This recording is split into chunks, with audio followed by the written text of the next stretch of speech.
Ladies and gentlemen, it is Saturday night. So you already know what that means. It's a Saturday night Wrestlmaniacs with the Nubian Sumo and a man that does not need no introduction. C. Perry the second, as you can see, Yo, sitting in.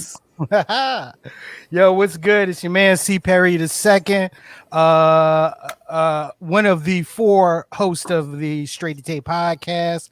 Which you can Oh, normally wait a minute. Let's say it right now. You go say it right. The Mr. Fantastic. Oh yeah.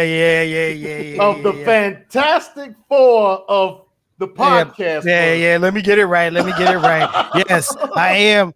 My name is C. Perry Elysia II. I am the Mr. Fantastic of podcasting's Fantastic Four, Straight to Tape, which you can normally catch on Sundays, 2 p.m. Eastern Standard Time, right here on Facebook Live and on Twitch. We will be back on the air on October the 3rd. Okay, so but happy to be sitting in with my Saturday Night WrestleManiac family. And gentlemen, I'm gonna make a promise. Okay, I will keep my clothes on. And speaking of which, that is great. The People's Choice Don Rodriguez is on special assignment. He was called up by Chippendales. He is opening down at Magic City for Brenda and the Butt Naked Drill Team and Nikki and Blue Flame. He's opening up for them tonight. So he will be touring the South with his strip show for the next week. Well, Yo, Don. I hope to hear nothing about that when he comes back. How about that? Yo, Don. Enjoy them coins. And I do mean literally coins. Yeah. Pennies, nickels, and dimes. Look, it's one thing to make it hell and make it storm in the club. But hey, when we make it hell and they start throwing quarters, boy, you're doing something. Exactly. But see, wait, you got to go to them older older clubs. Nah. you got to go to the older ladies so they can throw 50-cent pieces at you. Don't talk about my baby. He's not here to defend himself. Whatever. Since he out there making as money, as much shit as he talks about me when I'm not on the show. Oh no, he gets no cut cards today. Nah, yeah, look. No fucks given. I'm sorry. Oh man, be happy, make it hell, get your change, bruh. All right. Okay, I can only imagine what song he came out to, though. That's all I'm gonna say. Oh yeah, he probably came out to John Cena. I ain't gonna say nothing. I'm gonna go ahead and open this up. And he was singing it himself too. He had the mic.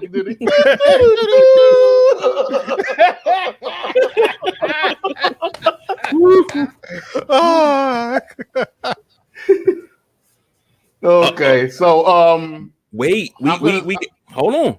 What's up? We got a special guest joining us. What?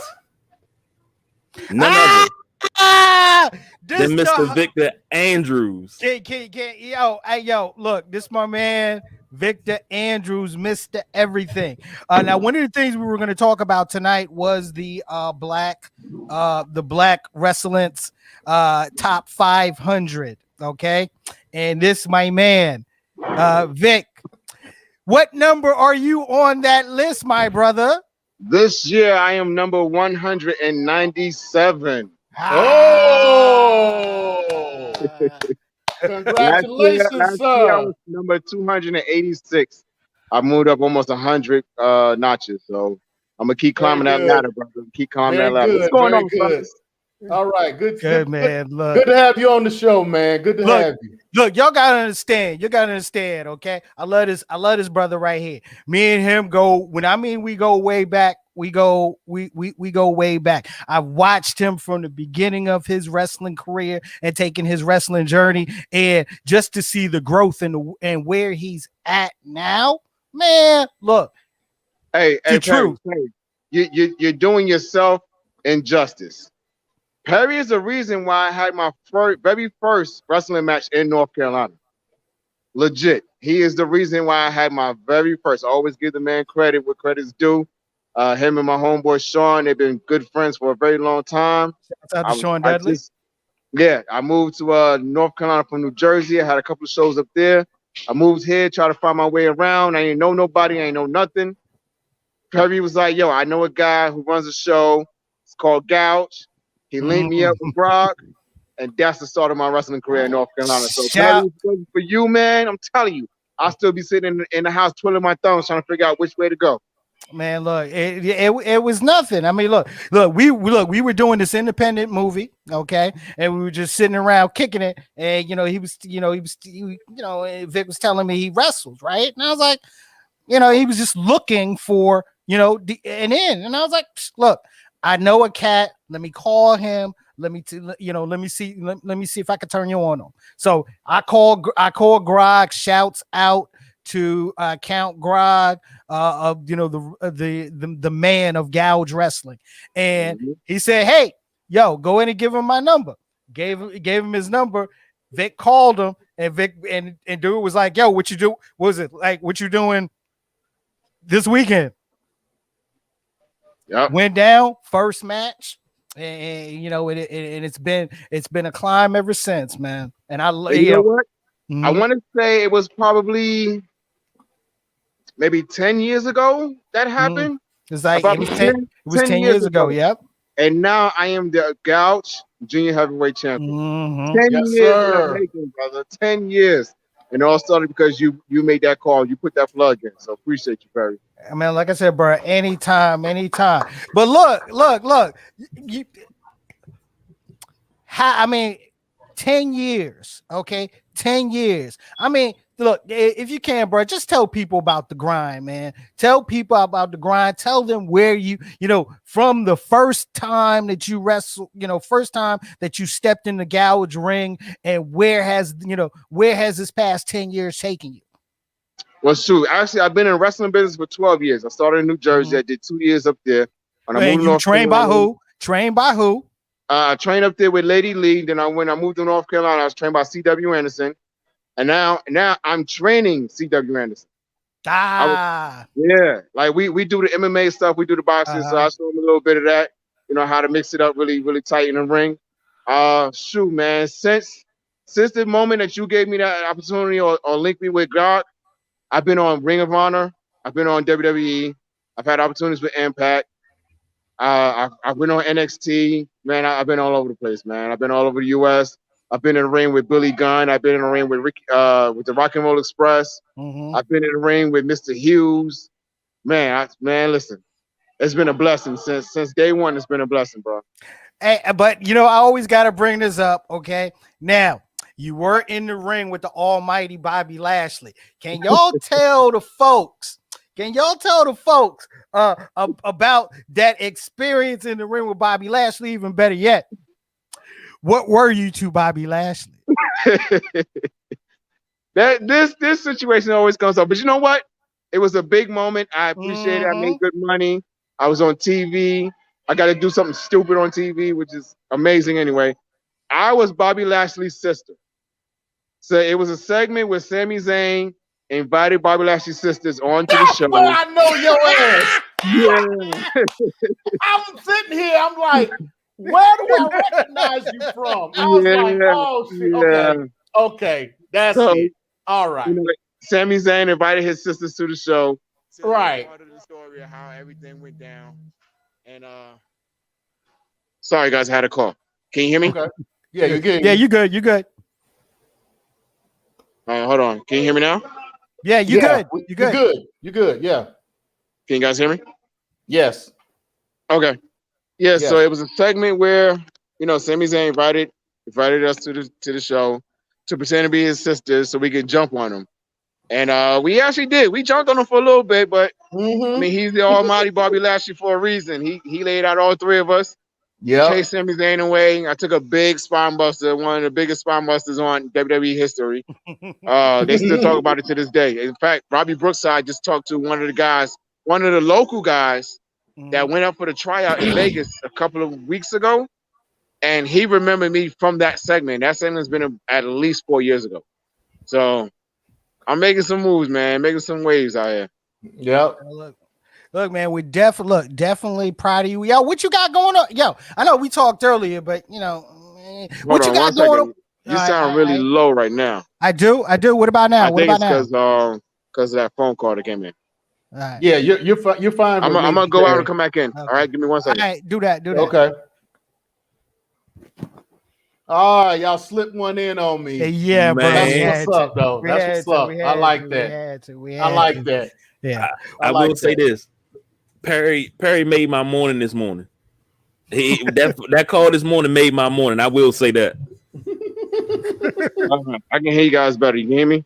Yes, perfect. Okay. What was you saying, Perry? You was asking a question? Dude, look. Like I said, 10 years in. Look, as a black wrestler, okay, as a black wrestler, what I just want you to tell the people the importance, okay, of representation in this business, especially especially as a black man, because one, to have a list like Black Wrestlers, okay, to have that list to show people, look, there's a lot of great talent of color out there. All right. Mm-hmm. As a black wrestler, what do you feel your responsibility is, as it relates to being out there, growing and showing people, especially showing kids that, want to do this in the future, that you can do it? Man, I could give you the commercial answer and say, oh, it's this and this and this. My main answer is my son. If anybody's followed me, you guys know that my son go to every show. He's my manager. He's 6 years old. He's been in wrestling business for 2 years, trained himself. And for him to see me doing what I'm doing, follow what I'm doing, every little thing that I do, he wants to match it. I can go out there and pick up trash off the ground, and he's like, Daddy, when I grow up, I want to pick trash off the ground because you did it.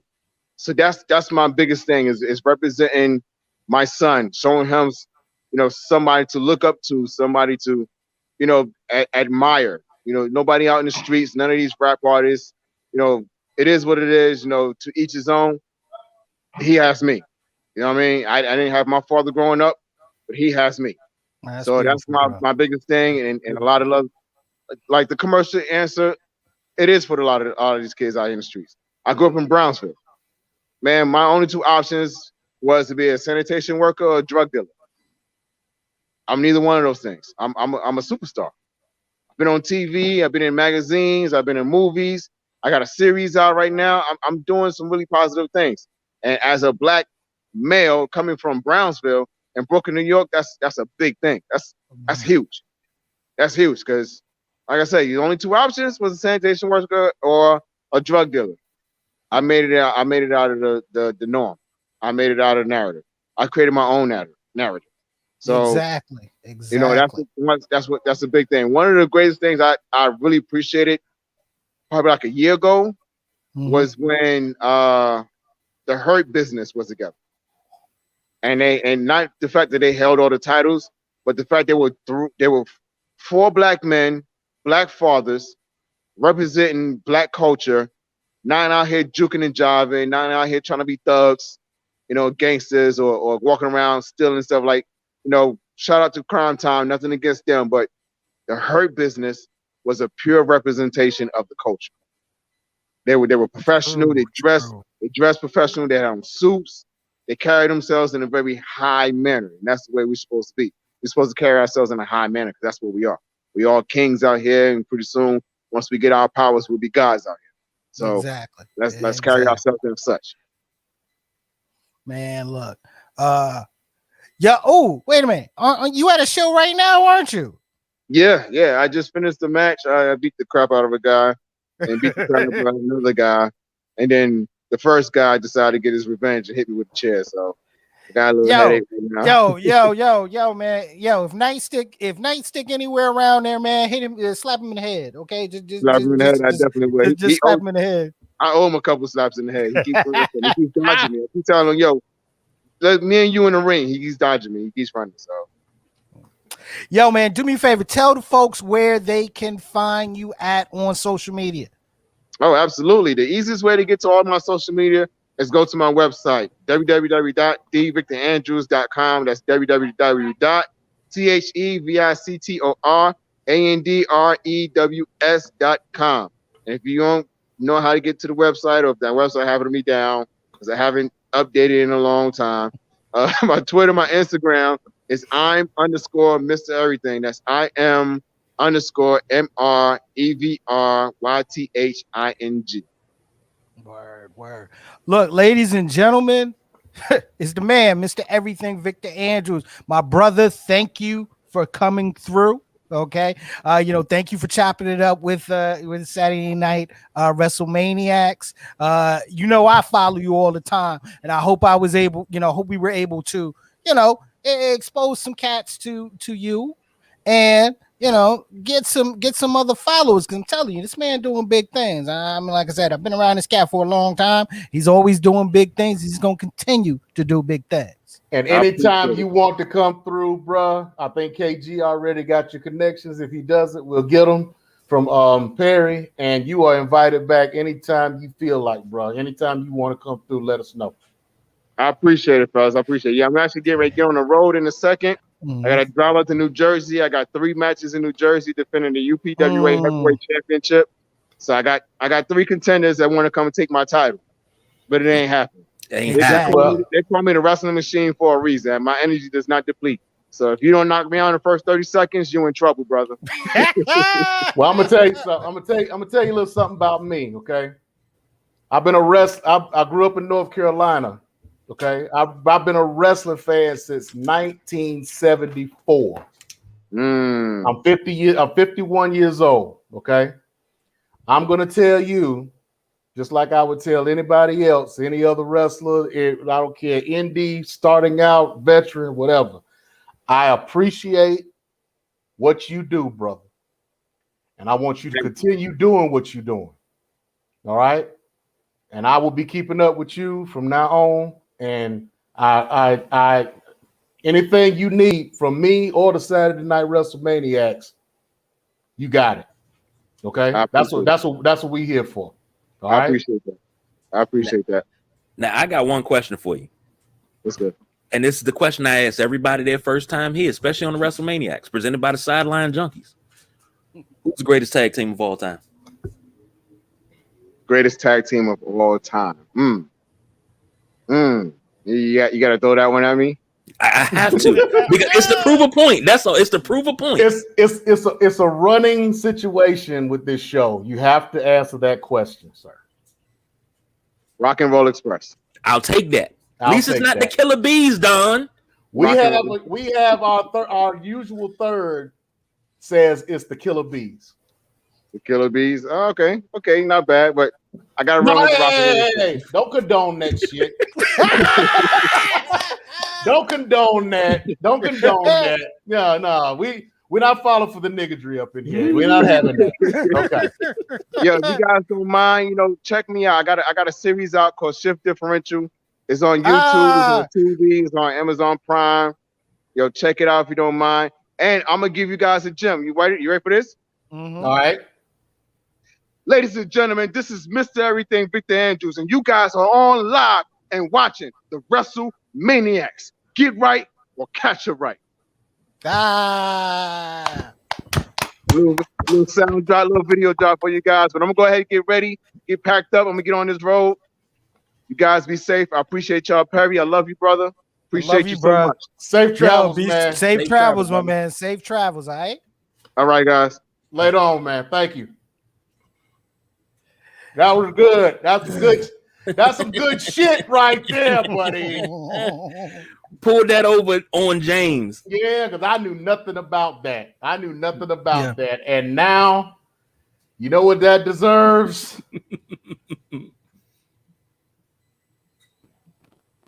Oh, are you serious? Ooh. That's who's sponsoring you tonight? Oh, wow. Oh, hell yeah. All That's who's sponsoring you tonight. What you say? I wanted to ask you. I wanted to ask you before Vic flowed through. What you smoking on? I am smoking on the CAO Brasilia Select. Nice. All right. Well, let me get my sponsorship out the way before we get into the guts of the show. Yeah. Right? Well, one, you see him drinking, right? So, and this has become one of my favorite bourbons. All right, it's a craft bourbon actually. Woodinville. The guy that owns the liquor store up here, one of the popular liquor stores called Lax, did a tasting with the Woodinville rep today on Facebook Live. Yeah, I mean they're Virginia based. So yeah. Oh, and because I don't smoke in the studio, all right. When we're done with the show, it's about that Southern Draw Cedars. Oh yeah, nice. I've become a Southern Draw has become my new go-to brand. Okay, I love the Jacob's Ladder. That's my favorite right there. I love the Jacob's Ladder. The kudzu is amazing. It's a real smooth. It's smooth. It's a medium. The taste is mainly combination of it's light spice, but combination of like cocoa and coffee. It's really smooth. So yeah. So who sponsored? I got a question for both of you. I think I asked you this before, James. When you talk about cigars, I think James, you said you never had one. Have you ever had a Chewy by Sonny Jurgensen, the SJ9? Perry? I've heard of it, but I've never had it. No. Okay, because they say the same flavor from when you spark it, you chew on it, you get the same flavor. Interesting. So when let's say you stand at a hotel and it's a smoke-free campus, so you get the SJ9 Chewy. You sit there and you just have your drink, hit your chewy, and kind of chew on it while you instead of lighting it. Yeah, I get it. So my sponsorship for tonight is one of my favorite brands. It's a very tasty beverage. Arizona sweet tea. It's very, very good. It was $1. I like the can preferred over the bottle. My wife has to wait. One of my braids is sticking up, so my wife has to fix it. Hold on. She doesn't like my braids to stick up while we on air. Right. So, right. She's fixed my braid. Thank you, love. So okay. Well. So I'm not a fan of IPAs. I've never been a fan of IPAs. I've always thought that they had a bad aftertaste, but I am here to tell you, this is a damn tasty beverage. That's saying a lot. I mean, I'm kind of iffy on IPAs as well. There's some, there's some that I absolutely love, like Sweetwater 420. Ones like that. But I'm not too big into IPAs either. Gentlemen, can we get to this black? Can we get to the black wrestling's list real quick? Yeah, definitely. Okay. We'll do that. Boom. Especially since we just had somebody that was on the list. Exactly. Exactly. I'll say this. I mean, the top 3 on the list. Well, yeah, actually, the top 3. It's hard for me not to co-sign. I mean, I gotta co-sign the top 3. Number 1 on the list is Trish Adora. Okay, Trish Adora, the Pan-African champion, World Diaspora. Yep, the world. Exactly. Yep, the World Diaspora champion. Pan-African World Diaspora Wrestling Champion. Yeah, that's the full name of it. Yeah, and look, her in ring is incredible. Okay, I mean, real technical. Real technically sound wrestler. I'm glad she's finally getting her a little bit of shine now, because she's in the Ring of Honor's women's title tournament. Exactly, and she had that big match against Tootie Lynn right before Tootie Lynn got into NWA Empower.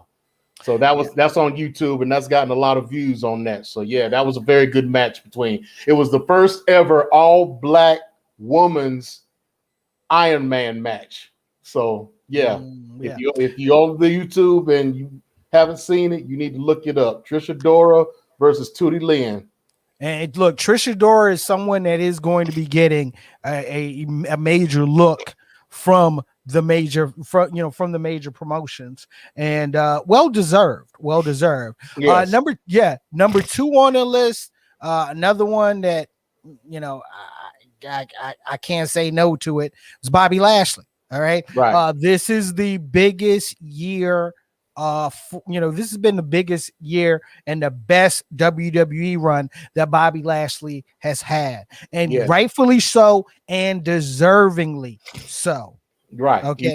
You're right. Yes. I mean, this is even better than him being in Impact. I mean, he had a very big showing and a very big run in Impact, especially when he was with MVP. And the main thing I was going to say, the thing that's comparable is the fact that his best work, that Bobby Lashley's best work in his career has been side by side with MVP. There's a reason for that. Yeah, there's a reason for that. Okay. And MVP just has a way of bringing people out. I mean, him with Bobby Lashley, him with Kenny King, him with not Cedric Alexander. Who's the other one? No, you can say with Cedric and Sheldon.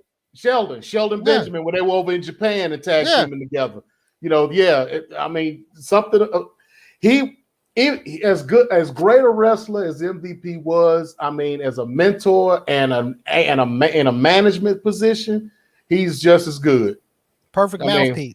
Yes, perfect mouthpiece. Yeah. Perfect mouthpiece. And now number 3 on the list is one of my favorites. Okay, I'm looking forward to the main event of Game Changer Wrestling's Art of War Games, and mainly because this man is in the main event, and that's AJ Gray.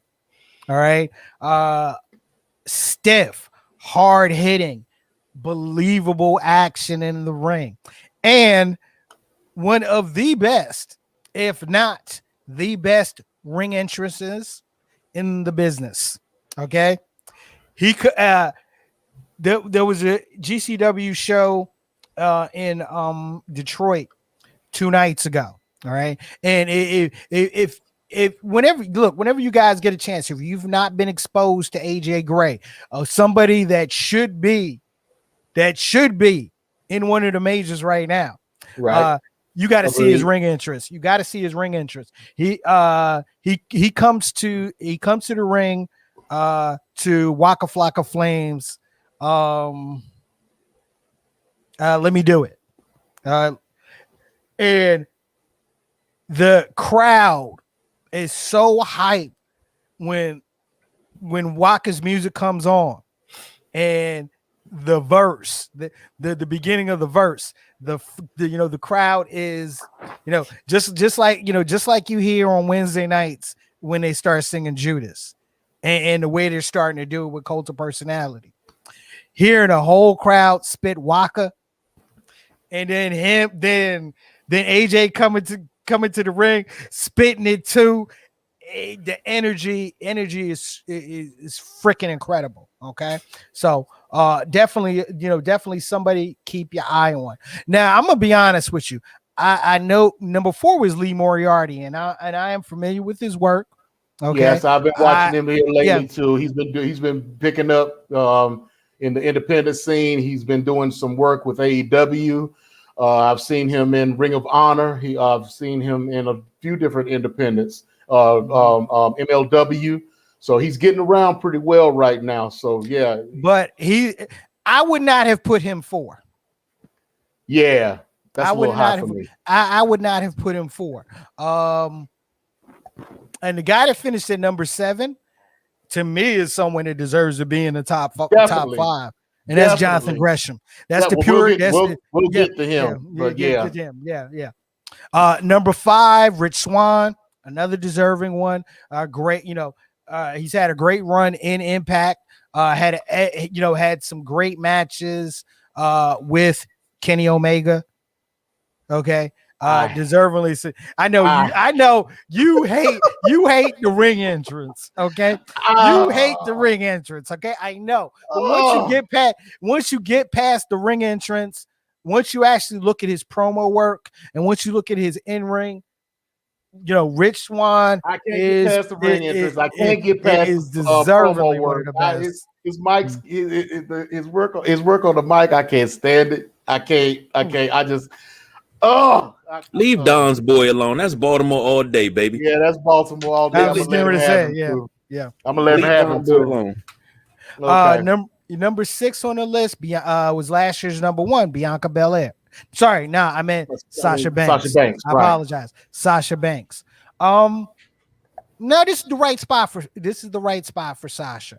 Yeah, okay? I agree. Yeah, I agree. Yeah, I agree. Okay, where do you think she should have been? I think Sasha and Bianca should flip because Bianca, she's had the world of wrestling right here in the palm of her hand for a year and a half.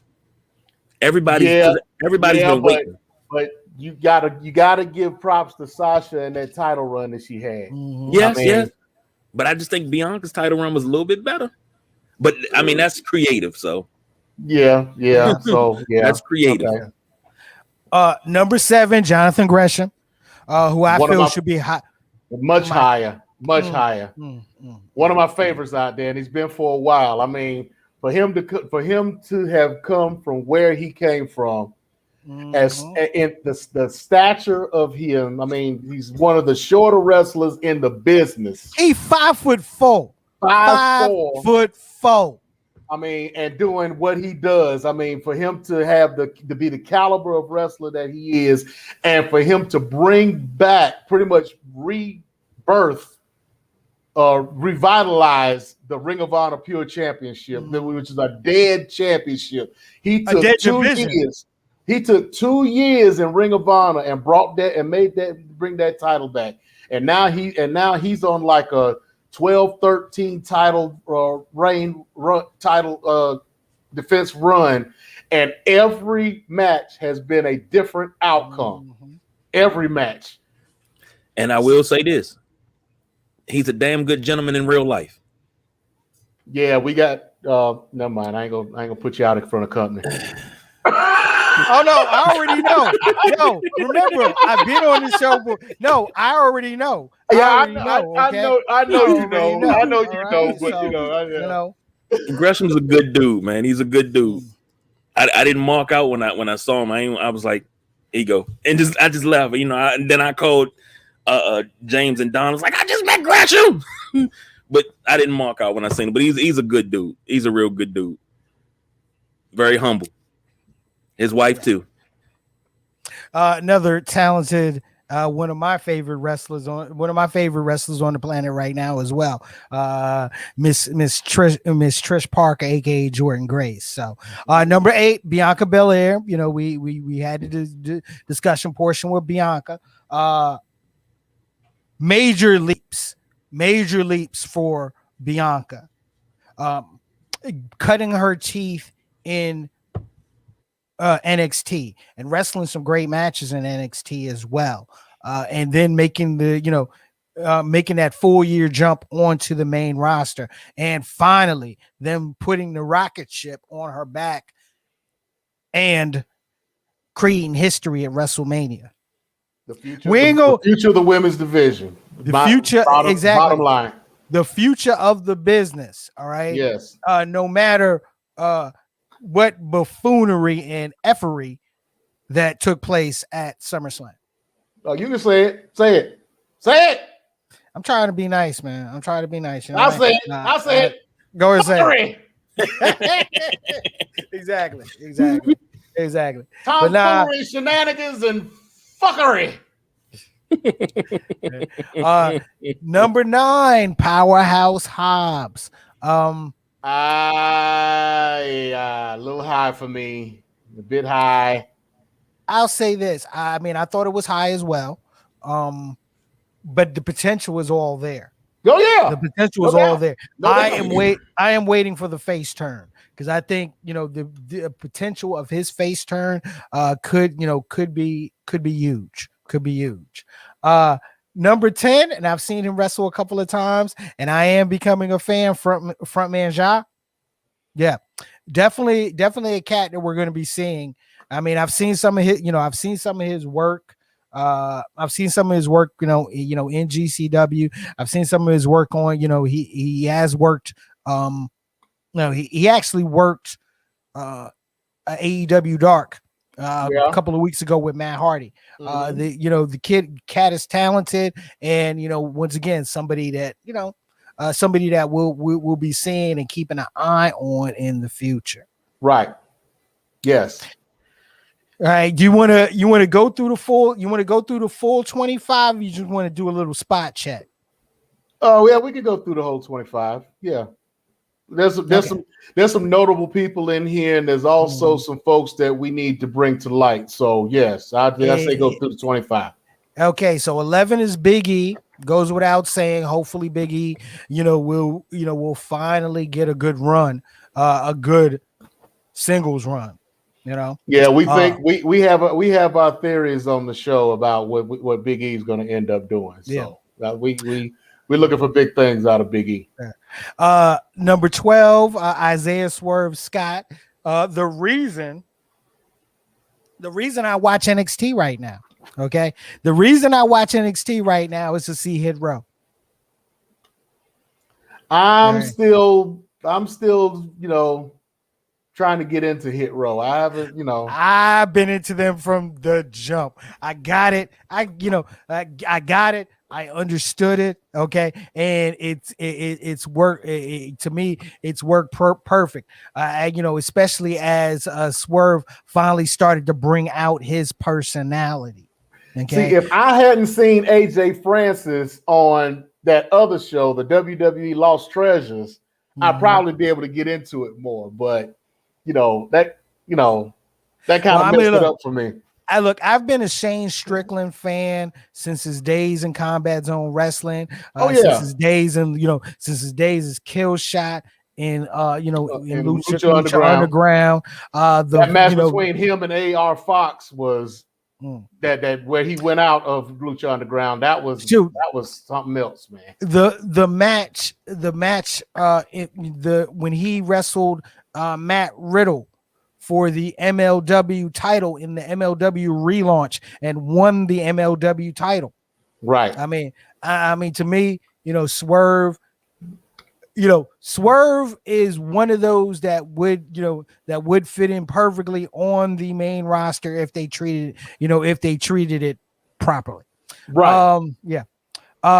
Fred Yehi, dude, Look, with Fred Yehi, I'm gonna tell you right now. I've actually been a fan of this cat for a long time. Okay, wrestling savant, wrestling machine. Yes, those that used to watch Evolve, he was excellent in Evolve. Remember Catch Point?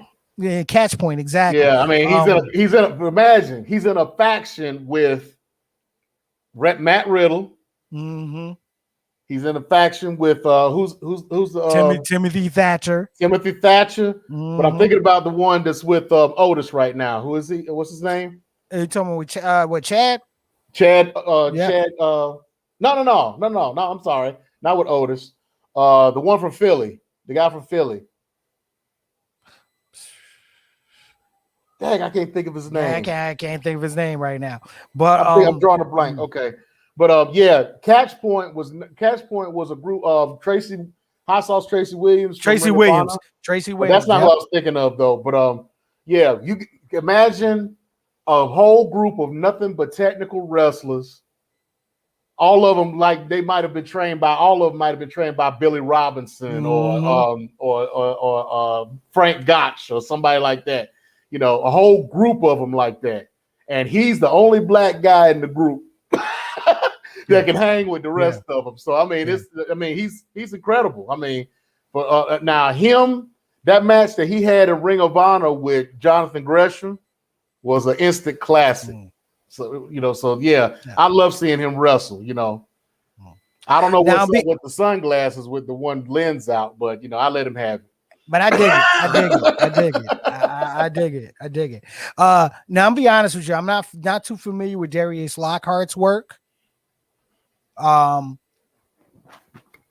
not too familiar with it either. I've seen him around. I've seen him in a few matches, but I'm not really too familiar with his work either. Yeah, number 15 is to me is the man that should be the Ring of Honor World Champion right now, and that's Shane Taylor. Yes. Okay. Yes. All right. Shane Taylor, the whole Shane Taylor promotions gimmick. Okay. Taking the taking the boxing, taking the Floyd taking the Floyd Mayweather promotion and putting it in wrestling mode. All right. Right. Perfect. His in-ring has grown so much since the first time we saw him and Keith Lee together. In Ring of Honor. Yes. Okay. And when Keith Lee left and started growing on the independents as a singles wrestler, it was like, well, what's going to happen to Shane Taylor now? Yeah, I was wondering. I was worried because I liked him and Keith Lee together in that Limitless tag team. I thought they were going to go places, but then Keith got pulled up, went to WWE, and I'm like, I hope they don't, bury him, and I hope that he doesn't he disappears off the face of wrestling in the wrestling world. But he's done very well for himself. He had the television championship for a while and maintained that for a good while. He's got his crew with the 6-man championship. I mean, the crew that he's got, Shane Taylor Promotions, is growing. I mean, they're up to 5 members right now, so. I wouldn't be surprised if they even brought in a female at some point. So I see big things. And funny you mentioned female. Okay, number 17, Willow Nightingale. Oh, love. She's part of that crew that I just love, man. I mean, between her and Brooke Valentine. Hi, Faye. Hi, Faye. Hey, Faye. Hey, Faye. Faye Jackson. Faye Jackson. How you doing? Yeah. Hey, you can be the invitation is still open to be our floating fourth. Dude, look. If you get Faye Jackson, if y'all get Faye Jackson on this show, I better be guest hosting that day. Okay. Oh, no doubt. Just putting that out there. Just putting that out there right now. No, but Willie Nightingale, Willow's work is nice in the ring. Okay. Yeah. And actually, I think she would be a perfect fit for Shane Taylor Promotions. And keep an eye on her, as it relates to getting shine with other and bigger promotions. Well, she's already doing a lot of good big things with NWA. She's being shown on AEW. So she's starting to build up. I mean, she's pretty much filled the space that Faye Jackson left open, because it should have been Faye Jackson, and I'm not putting anything down on Willow. Okay, because Willow is great on her own and deserves everything that she gets. I'm not saying that she's the makeup or the replacement, but Faye Jackson should have gotten her shine just like Willow is getting hers. And being that they were a tag team at one time, they could have been doing it together. But I'm just hoping that Faye gets her stuff together, gets her health back, and get that arm straightened out, and she actually finds a way to come back in, because there's no reason that she shouldn't be. We want you back, Faye. If there's nothing but being in a managerial situation, you need to be in wrestling. Period. You are what's best for business. Exactly. Definitely. Exactly. Apollo Crews. Look, let's not I don't even want to take much time on Apollo Crews, because I'm still mad that how you going, okay, creative. How you gonna pull from this man's background on independence, okay? When he was Uhaa Nation, right, and still keep the name Apollo Crews, right? Nah, Nah. But look, I'm glad he's finally got some shine this year. Hopefully we can see it. Well, I'll say this. Hopefully we can see it grow, and he's not a part of the cut list when the next cut list comes around real soon. All right, number 19, Brian Keith. But not familiar with his work. Not familiar with him either myself. Yeah. But number 20, I am very familiar with. Yes. Myron Reed. Ooh. The current MLW middleweight champion. Yes. The two matches that he had with Leo Rush. Yes. Okay. Yes. Myron very is good. a star. Myron is a star.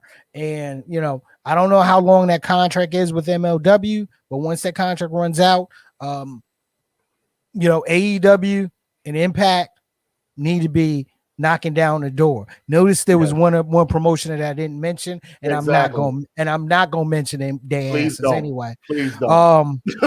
Yeah. But number 20, and one of the reasons, number 21, Carmelo Hayes, the winner of the NXT Breakout Tournament. Very talented. All right. I'm hoping he doesn't get screwed up. I don't want him to turn into Jordan Miles, aka ACH. All right. I want him to be able to grow. And can I throw this out here? I mean, granted, I'll throw this out here. I put this in the air. So his storyline is he's won the Breakout Tournament, and he now has the opportunity to wrestle for any title. Right, that's their version. That's pretty much another version of Money in the Bank. Right, exactly. If I was booking it, I would have MSK drop the belts to Eichner and the British. Imperium. Not Imperium. No, Orny Larkin and his partner. Okay. Yeah, I'm talking about. Yeah. Them, okay. So I'd have them drop the belts to them, and then I would have Orny Larkin and Danny Burch. Mm-hmm. Yeah. Okay. Exactly. Orny Larkin and Danny Burch, and then I would have Carmelo cash in on them with Odyssey Jones as his partner. I can see that. I was kind of upset that Odyssey Jones wound up losing, but I was surprised. I was surprised too, because I was thinking that as much as they were pushing Odyssey Jones, but then I should have known the swerve was coming. So, but I mean, Carmelo Hayes. I mean, he's good. So I mean, I'm not mad that they put it on him, but. I was wanting to see what they were going to do with Odyssey Jones in that situation with that contract. I think with the changes coming to NXT, we're definitely going to see what they're going to be doing with Odyssey Jones. And I think, and this is just my opinion, I think them bringing up Odyssey Jones is probably the reason why they got rid of the other guy, Bronson Reed. Yeah. Same size, same ability, newer guy that they could give a lesser contract to. Mm. You know something, Perry? Mm-hmm. You fleshed that out on what you would like to see. It's going to happen now because you said it. Like, we're going to be sitting there and we're going to watch it and we're going to call you and be like, Perry, did they cut you a check for that? Because that's yours. I mean, you know how much money we are owed right about now? Yeah. Man, you might as well get on this money train, man. Pretty soon you'll be sitting back and you know what? Just give me my money for creative because I said it, it's mine. It's gonna happen. I'm telling you, that's how it happens here. But if you do get paid, you're on our show, so you got to give us at least 30%. So we'll talk about that later. We'll talk about that later. Next, Montez Ford. Okay. I see future singles run all day with Montez. Definitely. But why? Now, while y'all the talent, the charisma, the mic work, man. Look, Montez is a total package. He is, but him and Angelo Dawkins work so well together. Just to put it out there, if this Angelo was Dawkins at 64. Nope. Look, as if we were talking AEW, I would be looking at a long tag team run for the Street Profits. Okay. But we talking WWE here. All right. And you know WWE hates tag teams. You motherfuckers know you hate tag teams. Yeah. I don't even want to hear it. It's you know, I don't want to hear common it. knowledge that Vince hates tag teams. Yeah. It's common knowledge. So I mean, it's a necessary evil for Vince for tag teams. So yeah. Yeah. And number 23, the Native Beast, Nyla Rose. Speaking of which, I had something. I thought of something. I was riding home, and I thought of something. Now you know, Impact, AEW got their partnership going on. When are we gonna see the ladies from Impact come over to AEW? Because I think, in my heart of hearts, Jordan Grace would stomp a mud hole in Nyla Rose and walk that some bitch dry, and I would pay. It money would be to a see match. that. I'll say this: it would be a match. It would be a match that I would love to see. I would love to see. But her and Nyla, her and Jade, her and her and Britt. Oh yeah, it's a whole bunch of Jordan could run that whole table if she wanted to. Set it up as a gauntlet and let her go. Yeah. Well, I mean, if you think about it, just you know, I ain't even going to sidetrack on Jordan Grace right now because trust me, that is easy. That is easy to happen. All right, number 24, Kofi Kingston. Let's just leave it at Kofi and let's just move on. Okay, and that's no diss to Kofi. That's just there's nothing really to talk about. You feel me? All right? Yeah, because I mean, it's Kofi. Exactly. Kofi. Yeah, exactly. And number 25. Kid's been one of my favorites since the first time I saw his ass in on NWA Power, and for him to make a beautiful transition over to AEW, Ricky Starks. Yeah, I actually saw the interview with that he did with Renee Paquette on her show Oral Sessions, and I learned a lot about him. So I'm looking at him in a whole different light. I liked him from the beginning, from like you said, when he wound up getting the becoming the first world television champion in NWA. But yeah, I've liked him for a while, and I was surprised that he even got into AEW, especially the way he got in, because you know they just brought him in as a talent, you know. But then he ended up in Team Taz, and he's built that charisma that he has, and the whole thing. I mean, I'm happy for him. His first match in the company against Cody Rhodes that's what did it. Showed who he can work with, right, and how well he can work, right. And look, put him out there against Cody Rhodes and told him to earn his spot, and that's what he did. I mean, that's all the code. That's that Cody challenge. That's all that challenge was. Right on the rail. That's all that challenge was. Right. Was to bring in other talent, see how they worked, and see if we could sign it. That's what he did with Eddie Kingston. Right. Now look at now look at Eddie with his Tracy Morgan looking ass. All right, but that's my dude, man. I've always loved me some Eddie Kingston. Yeah, Eddie Kingston has been. He's been under the radar for a long time. I'm just happy to see him get his shine, man. Because I mean, he's like what 15, 20 year vet.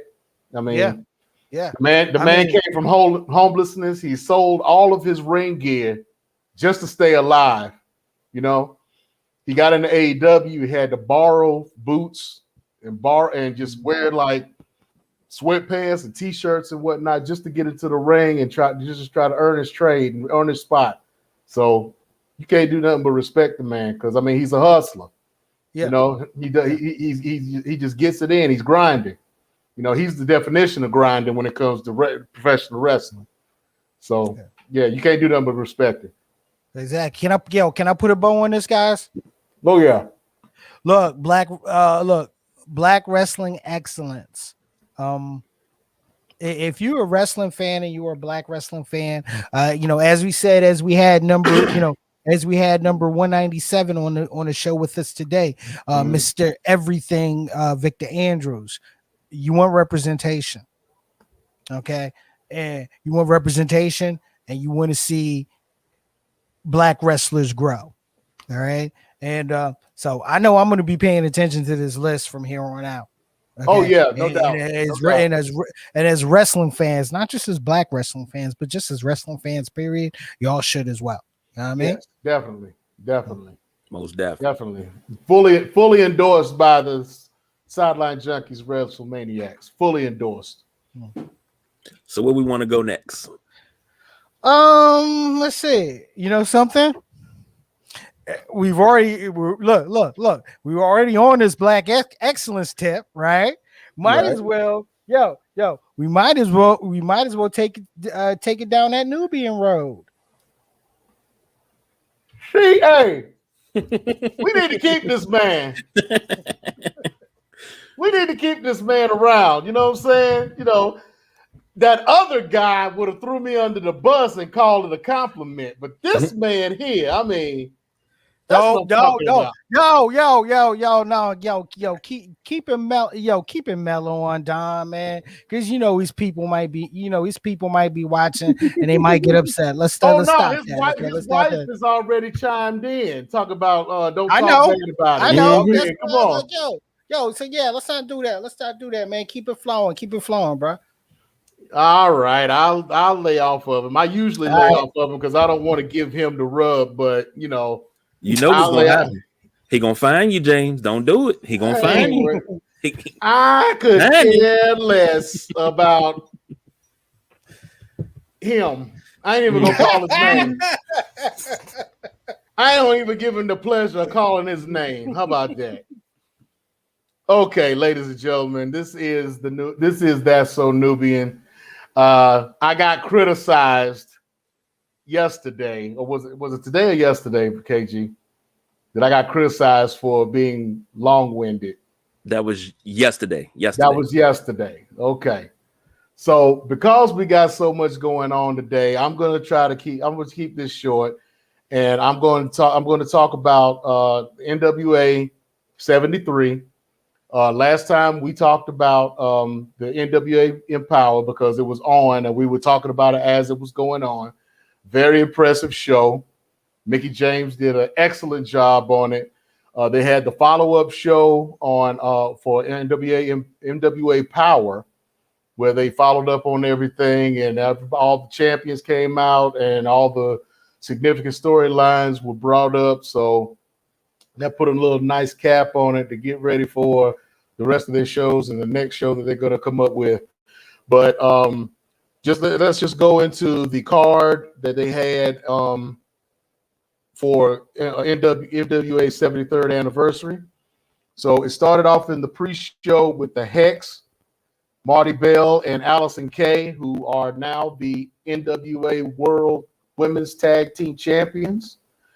Lady Frost in a three-way match against Paula Blaze, Taryn Terrell, and Genocide, who have put themselves together as a little faction and whatnot. They haven't named themselves yet, but we'll see how it goes.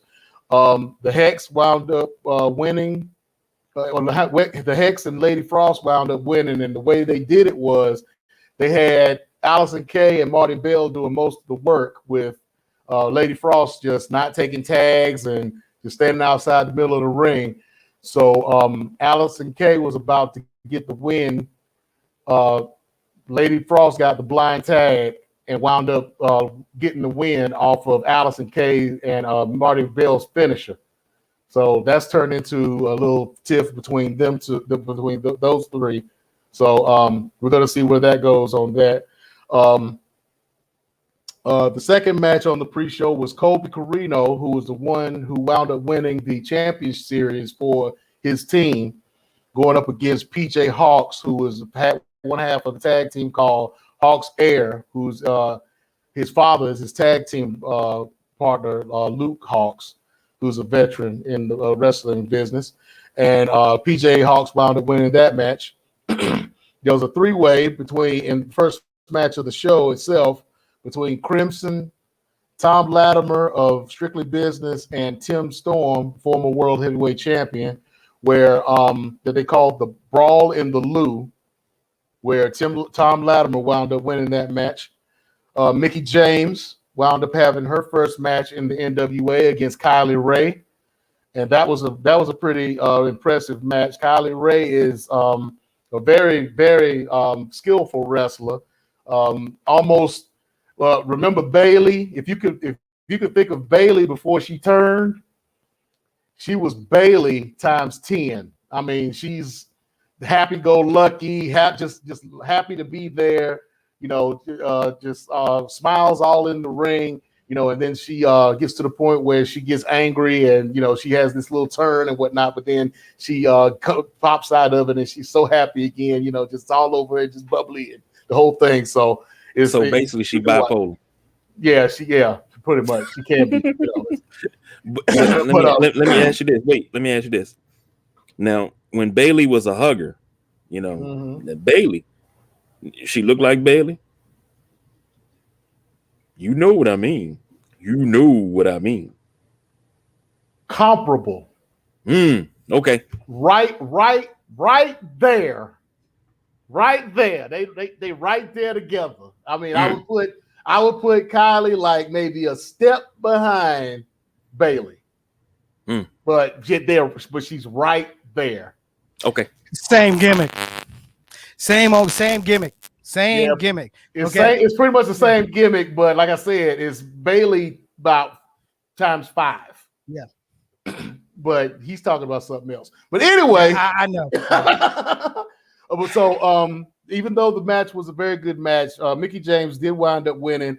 She ended up getting jumped by this hooded masked wrestler who ended up being Deonna Purrazzo, who kept saying that Mickie James was taking her shine and all this and that. So she decided to take her shine, Mickie James' shine, during this match. And now they're probably going to be going back and forth in Impact. So look forward to seeing that.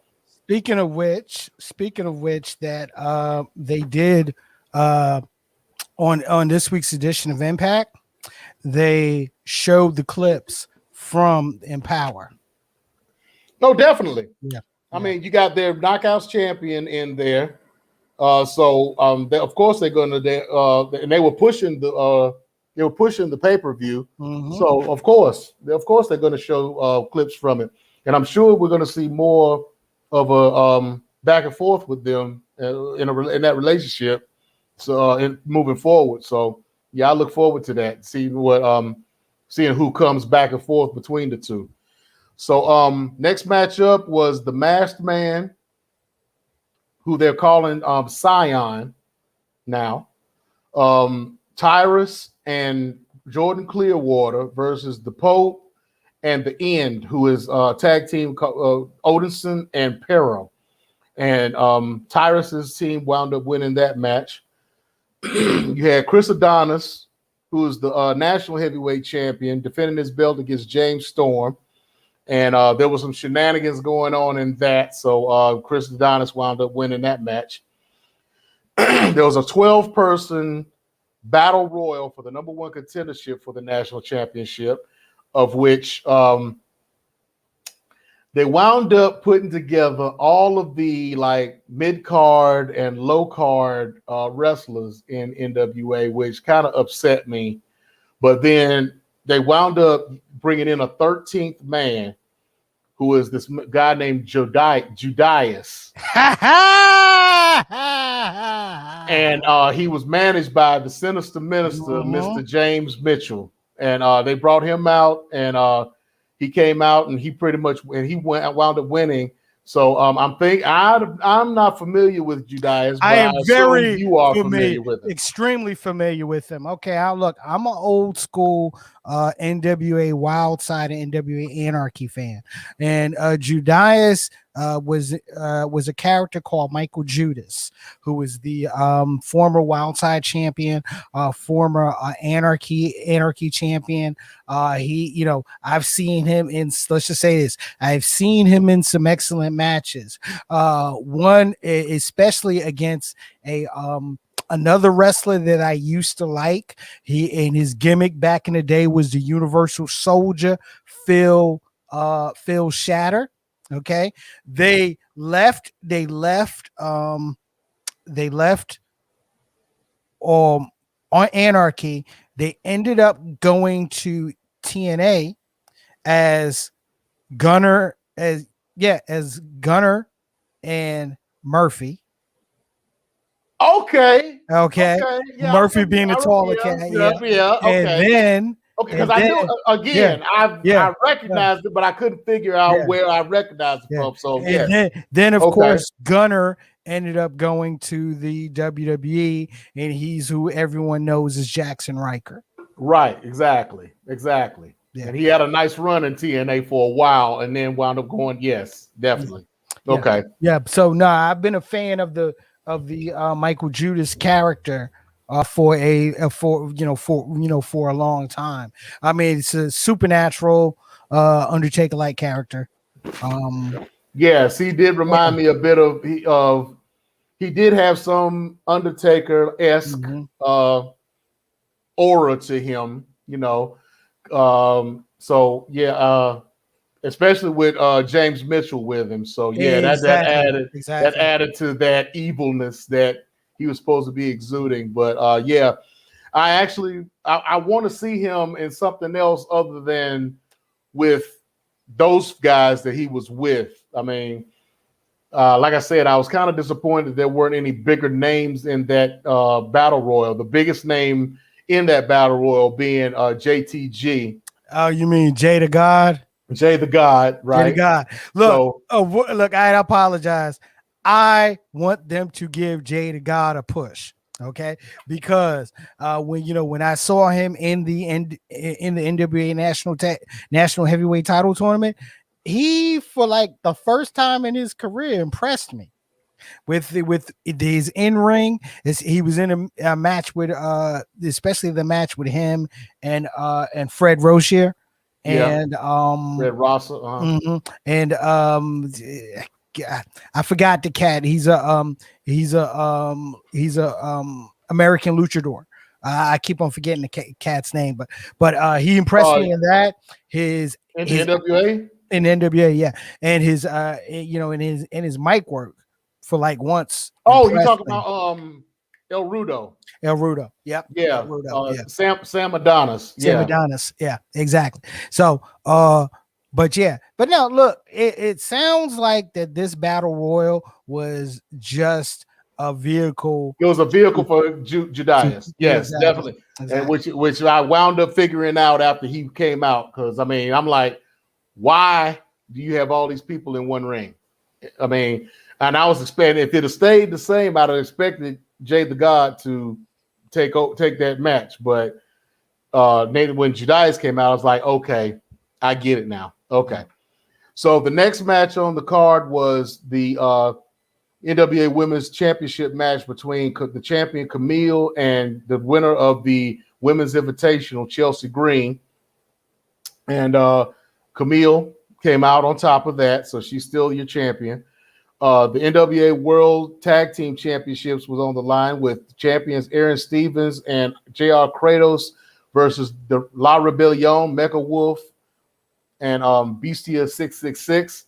And in a surprise, La Rebellion won the titles. Now, I mentioned the NWA Power and the follow-up show that they did.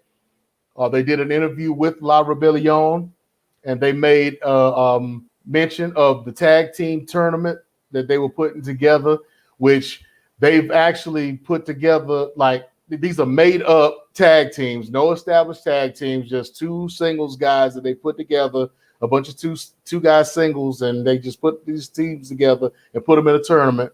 So they feel like they've been disrespected, and they say, okay, since this is what you want to do, we're taking the titles back to Mexico. And when you find us some competition, we'll come back.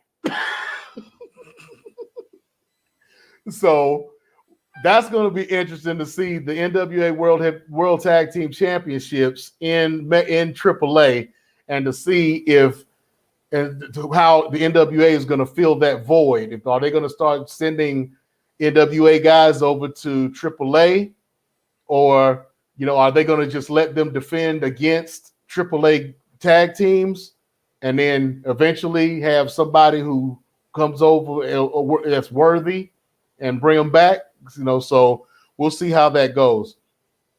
And then in the main event, the World Heavyweight Championship title versus career, Nick Aldis defending the NWA World Heavyweight Championship and his 1,044-day title reign versus Trevor Murdoch. Now, for those who don't remember who Trevor Murdoch is, he was a WWF wrestler who was in a tag team with Garrison Cade, and had a nice little mid-card run, nice little tag team run with him.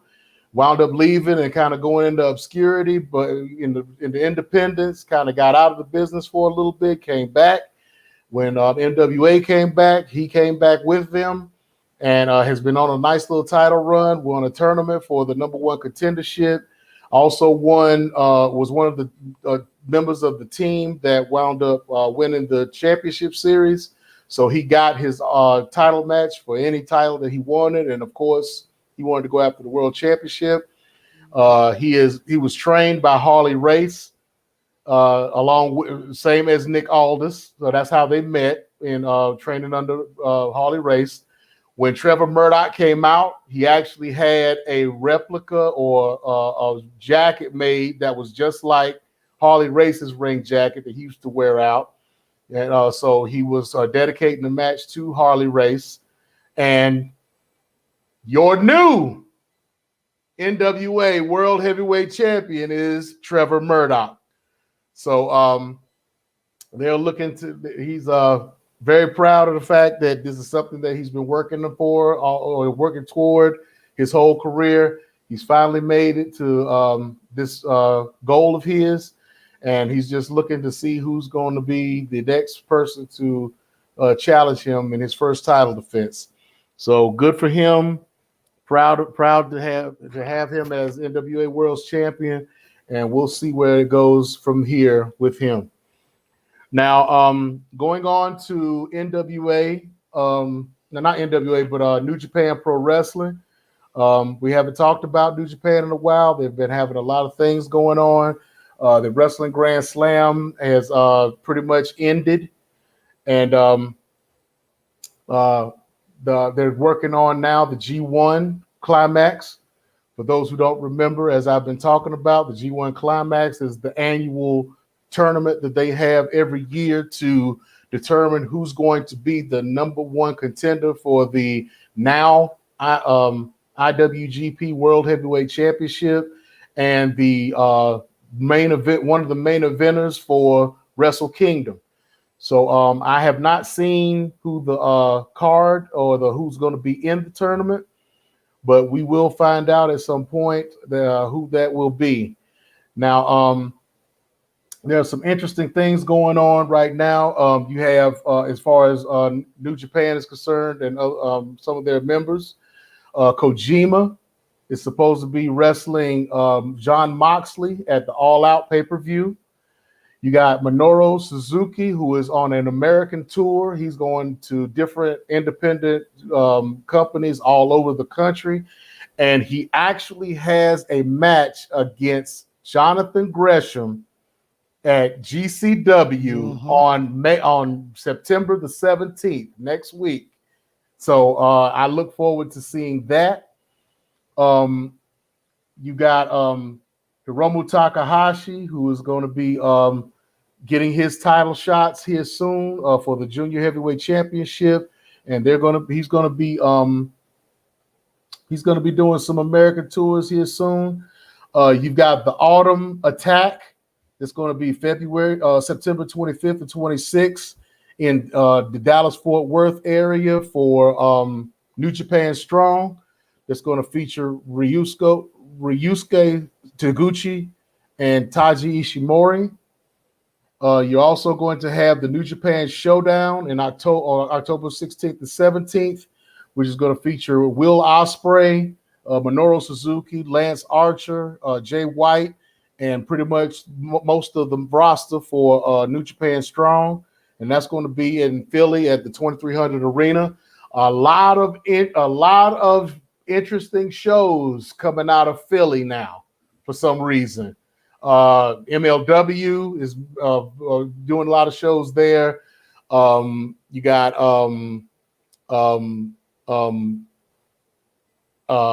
Impact is starting to do some shows out of Philly.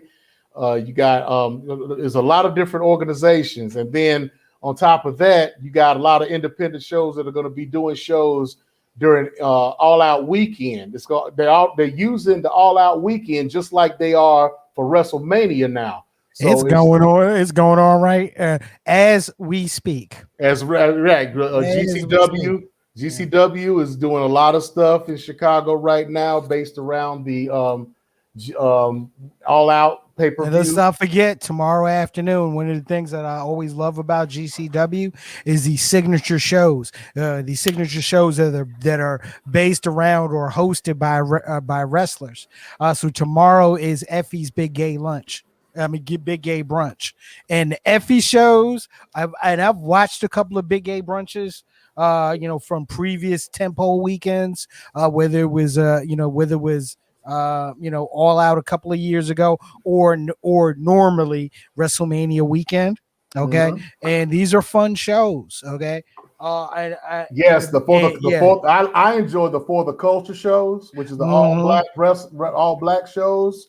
And let's not forget Josh Barnett's Bloodsport, yes, which CM Punk actually wrestled in one of those Bloodsport shows recently. Yeah. So Moxley, you remember Moxley did a match against Josh Barnett at the last one. And just for historical perspective, for those who don't know, the Bloodsport used to be Matt Riddle's Bloodsport. That was the very first Bloodsport until he signed his deal with WWE, and then Josh Barnett became the host name for the shows. And they are incredible shows, shoot style matches with no ring ropes, no pinfalls. Right, no ring ropes, no pinfalls. It's tap out, knockout, or pins. So yeah, it's very interesting show. So it's very different and against the grain. So if you ever get to watch them, and I know there's going to be one this weekend, so just be on the lookout for that. And they usually have all of their shows on Fight Television, on Fight TV. So if you're not up on Fight TV, if you're not up on the Fight TV app, you need to. You really need to check it. For some good independent wrestling action. And most of the times, when you're seeing good independent wrestling action, guess what? You're still seeing wrestlers that you would see in Impact. You're still seeing wrestlers that you would see on Ring of Honor, and you'd still see some wrestlers that you'll see on the AEW as well. And they're also wrestlers that will eventually, at some point, be on WWE. Exactly. That's where they even though they're saying that they're not going to be picking up any independent wrestlers, they're still scouting. Believe that. I'm gonna be honest with you. I don't see them going that route anymore. I really don't see them going that route anymore. Okay. Because damn. All right. I was just watching Daniel Garcia on a show a couple of months ago on Fight TV, and now he's main evented two episodes of Rampage. But then again, why at this point would you want to go to WWE if you're doing well in the independents, you're making money, you're in great matches, you have your own creative control pretty much of what you want to do. Why would you put yourself in a position to water yourself down or be put in a position where you're going to be made the fool? The paycheck. Okay.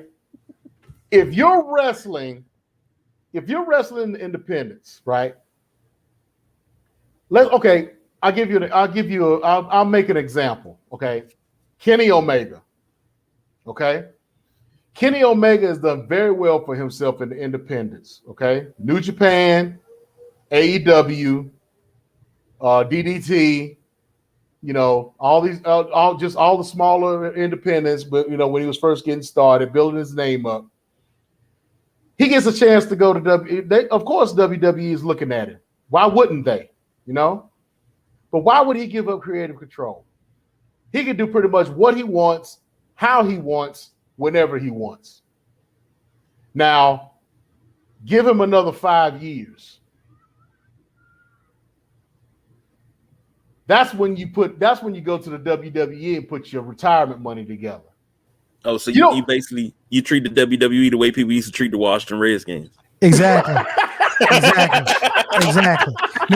No, that's a great analogy. Exactly. I mean, you come here to get paid. That's the way it's always been. You go to WWE to get paid. Yeah, go to WWE to get the contract. You know, to get the money. Now, I'm joking, but I get what you're saying. As an independent, I would never go. Look at what they do to their own talent. Keith Lee, white hot. Look what you do to him. No, I'll give you a current one. Karrion Kross. Where's the line? That upset him. Okay, I'm gonna pull out my rock now. Sweet cream on an ice cream sandwich. What in the blue hell is he wearing? An S&M version of demolition and shit. What the fuck without the makeup? And from some of the reports from like Sean Ross Sapp on on Fightful.com and also the the legend himself, Dave Meltzer, that the outfit is for marketing. Okay, it's just like Nikki Ash. It's for marketing. So you got him coming out there looking like the Gimp from Pulp Fiction, right? And that's some marketing. Yeah. Okay. All right. That's some bullshit. That's what it is. Yeah. And then they ain't even got the shit right because the shit broke on him the first night he wore it. Yo, can I give a real time update? Yeah, go ahead. Art of War Games. I'm done, y'all. I'm done. So, well, look, Art of War Games is about to start. Effie just hit the ring first. And sorry if you hear in the background, that's because I took the mute off. Okay, I don't care, just as long as they don't cut our stream off. All right, but it's on Fightful, so I seriously doubt it's gonna cut our stream off.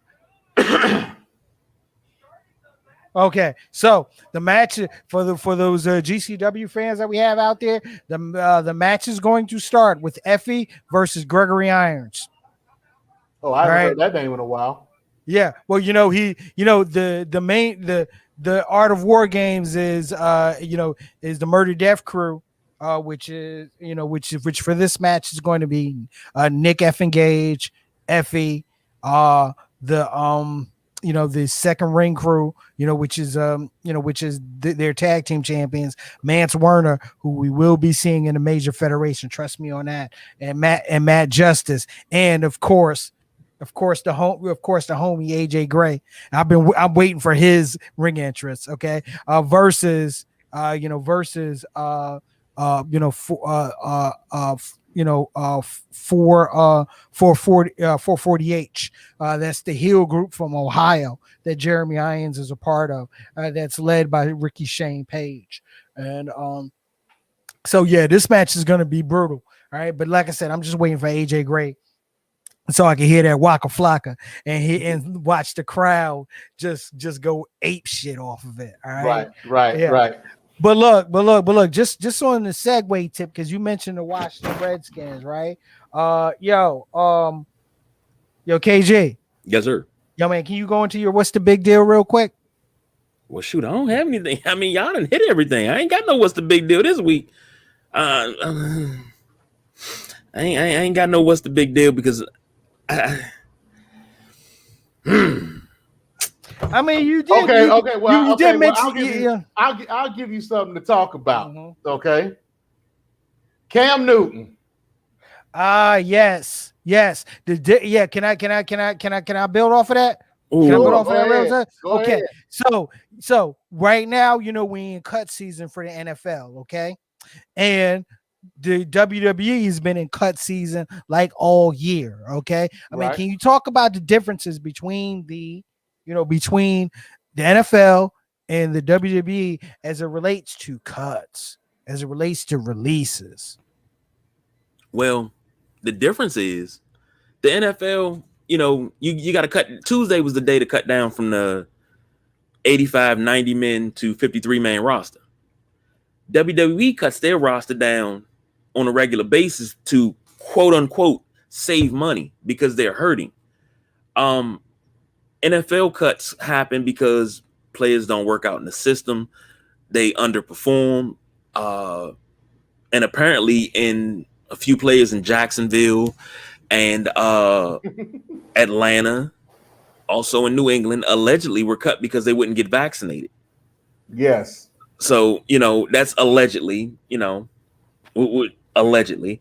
But the difference is you can be an up-and-coming star in WWE and still get a pink slip. It's not it's no rhyme or reason why with WWE. At least when the Turk rolls around the NFL, you know why you got to go turn your playbook in.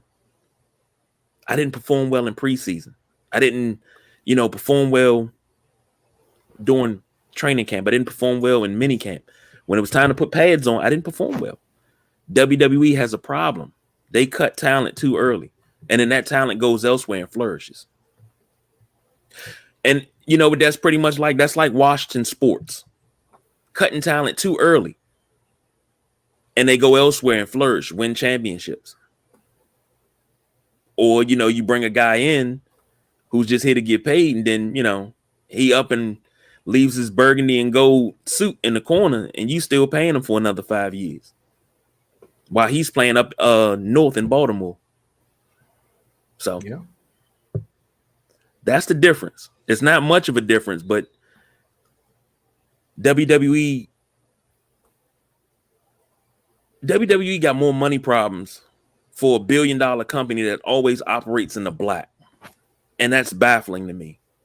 You cut talent because of money issues, but you operate in the black. Checking the numbers, last quarter, they finished in the black. The quarter before that, in the black. So where are your money issues at? You're not in the green, you're not in the red, you're in the black. So the difference is WWE is, to me, at this present point, a slow sinking ship. You can stay if you want, but only way it's going to get better is if Vince takes his hands off of things. Stop trying to have so much control and let the people that he hired to do their job. Perfect analogy. Before Jerry Jones decided to be the it factor and the end all to be all in Dallas, they won 2 Super Bowls. Once he couldn't stand the fact that Jimmy Johnson was getting all the credit and they had their big fallout and he fired Jimmy, they won 1 Super Bowl with Jimmy's guys. But then after that, they have only won 3 playoff games in 25 years.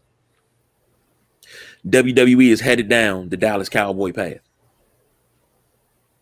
That is until they get bought out by Disney. Oh. Yeah. And then everything is going to be censored. I mean, it's bad enough with this Peacock stuff. You had your own network. You did what everybody wants to do. You have your own network. And you ran for the money and sold out the Peacock. I never thought I would call Vince a sellout, but Vince is a sellout. He sold out the Peacock. He saw the numbers. It was too many zeros to pass up. But Vince McMahon screwed Vince McMahon. That's why WWE is a sinking ship. Because he screwed himself, which in turn, he screwed us. So that's the big deal with me. I mean, shoot, you threw that out there. Ooh, I didn't even know that was there. That was loaded in the chamber. I'm sorry, I didn't even know that was there. The safety was off. That was just a softball right there down the pike for you. I set you up, buddy. I had that ready for you. All right, where we going next? Yo, guys, can we go ahead and look, we already know what this weekend's about, right? I mean, this weekend is about All Out. All right. This is AEW hasn't officially established their WrestleMania weekend, but if they have a WrestleMania weekend, this is it. Oh, yeah, All Out is it. No doubt. All Out is it. Okay. I mean, look, when you got GCW doing shows piggybacking off your shit, this is your WrestleMania. And I mean, this is their first show. This is their first show ever. They have their own plaque that was put on the building for them. On the building. Mm-hmm. You know what I'm saying? That's serious, So I mean, yeah, if anything, this is their WrestleMania. And they should treat it as such. And exactly. I'm surprised. And like you said, GCW has already jumped on the bandwagon. Oh, and by the way, just as an update for what's going on Art of War, okay? Matt Justice just hit the ring. So the Murder, Death, Kill team has 3 wrestlers in the ring. That being Matt Justice, that being Mance Werner, and that being Effie. Okay, which means that the next 2 wrestlers to come to the ring is Nick Gage and AJ Gray. So we already know who's going to be last to come to the ring for the team, right? Nick Gage. Right. That means that the best intro, the best ring music, and the best ring walk in professional wrestling is about to occur in a couple of minutes. Okay. I'm sorry. This is the reason why I watch GCW, just to see that crowd get amped on some motherfucking Waka Flocka flame. Okay. All right. So sorry. For those who've never seen a GCW show, I mean, when you got like guys like AJ Gray and Nick Gage that come out to the ring, you got the crowd is like right there. So they actually bombard the wrestler as they're coming out. So it's like 5-10 minutes of them going through this crowd, fighting their way through the crowd just to get to the ring during their ring entrance. So it's like a mosh pit. It's that old school ECW energy is what it is. That's what GCW has been able to capture. All right. But look, you'll see me get distracted and I'll probably pump the music up once AJ Gray hits the ring. All right. But yeah, let's get us kicked off there. You know what I'm saying? However, let's get back to All Out. All right. Because this is going to be I think this is going to be an incredible card, and I think there's going to be some there's going to be some incredible matches and quite possibly some surprise that we already know is going to happen. Well, 2 surprises that we already know is going to happen, and maybe 1 or 2 surprises that we're not going to expect.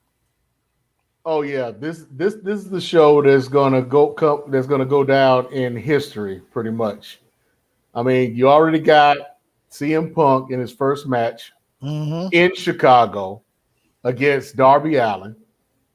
That is probably going to end up being an instant classic. Well, and I'm glad you bring that up. Okay, so let's start here first. Okay, what match should main event the show? Should it be the world title match, or should it be the CM Punk match?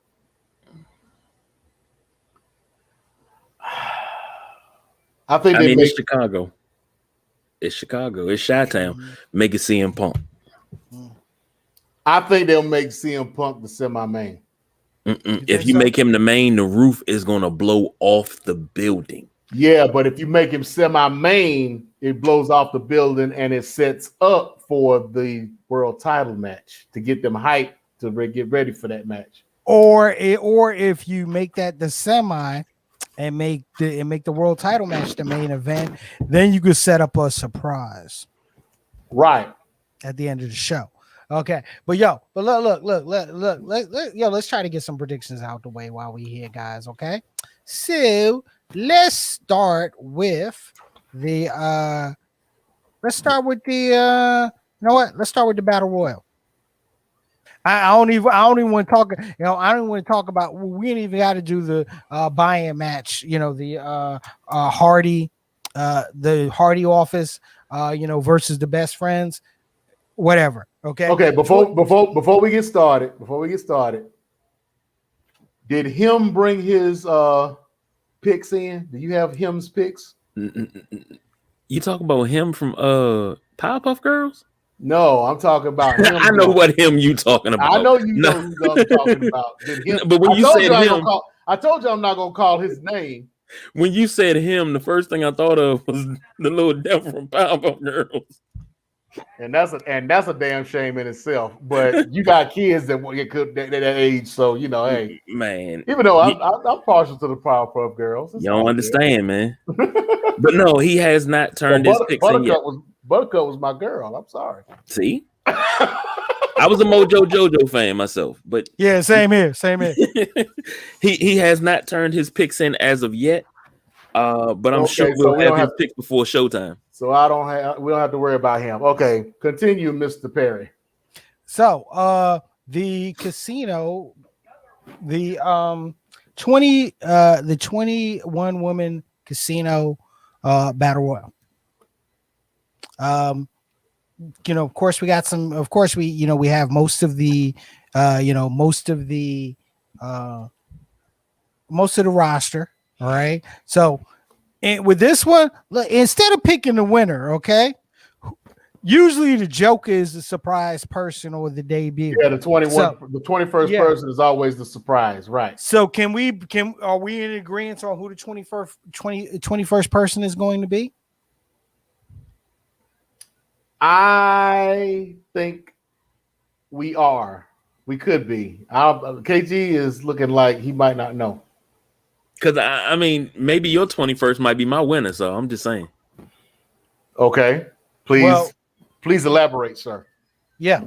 Well, my winner, Ruby Soho.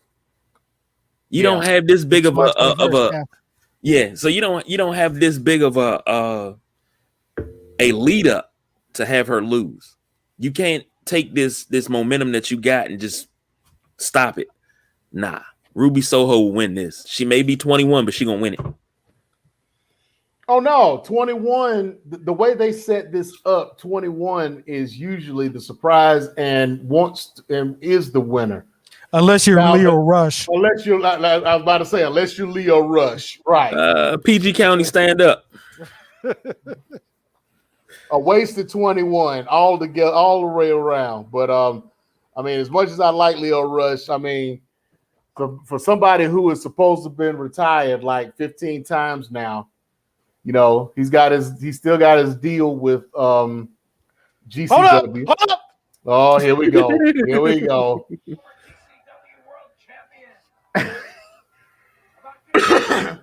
Now I will say, the first time I heard the ring introduction for Nick Gage in GCW, I was like, wow. Because I mean, he has like a 2-3 minute introduction from the ring announcer, shouting out people. Woo, woo. That's that night workout. And I'm spent. That's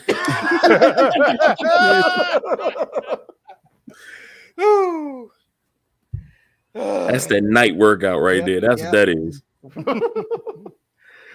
All right, but so Ruby, So we're pretty much in agreement with Ruby being 21. Yes, definitely. We're in agreement on who's 21.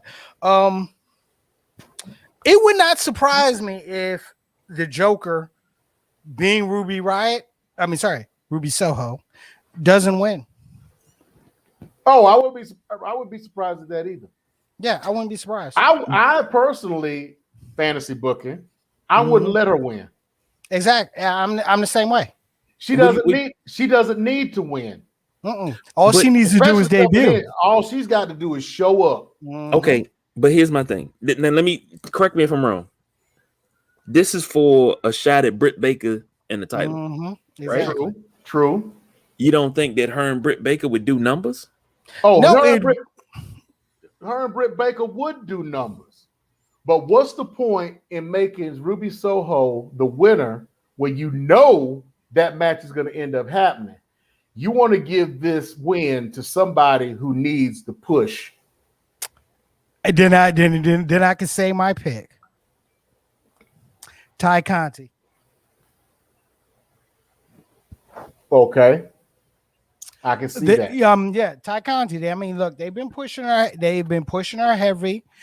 She's on a winning streak. Mm-hmm. And she's a face. Yeah. Ty Conti.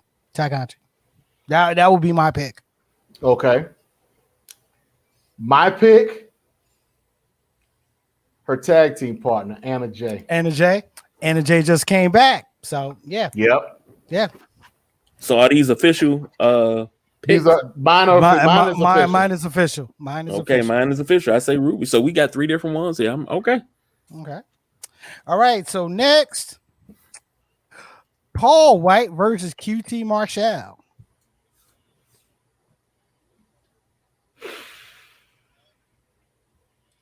This one can go so many ways. I mean, you got the Big Show. The Big Show doesn't exist anymore. Paul White, I should say. Paul White. No BS. No BS White, right. I mean, he's not going to be a regular wrestler, but for him to win the match could make sense, being that QT Marshall is pretty much not necessarily a job guy, but it doesn't hurt him to lose a match. At all. Whereas they're losing their mind for Nick Gage. Continue. Oh yeah, no doubt. So whereas QT Marshall winning this match kind of pushes him in the direction that he needs to go to. So this one is pretty much a hard pick for me, but I'll go with QT Marshall because it makes better sense storyline wise to have him win, especially since Big Show is not going to be a regular presence in the ring. So, yeah. I would go with Marshall only if it means a bigger push for the Gun Club, since the Gun Club turned heel. Okay. If that's not the case, the Big Show all day. Okay, but you got it. So you say Big Show. So pretty much I say Big Show. Okay. Yeah. All right. So next we have Jon Moxley versus Satoshi Kojima.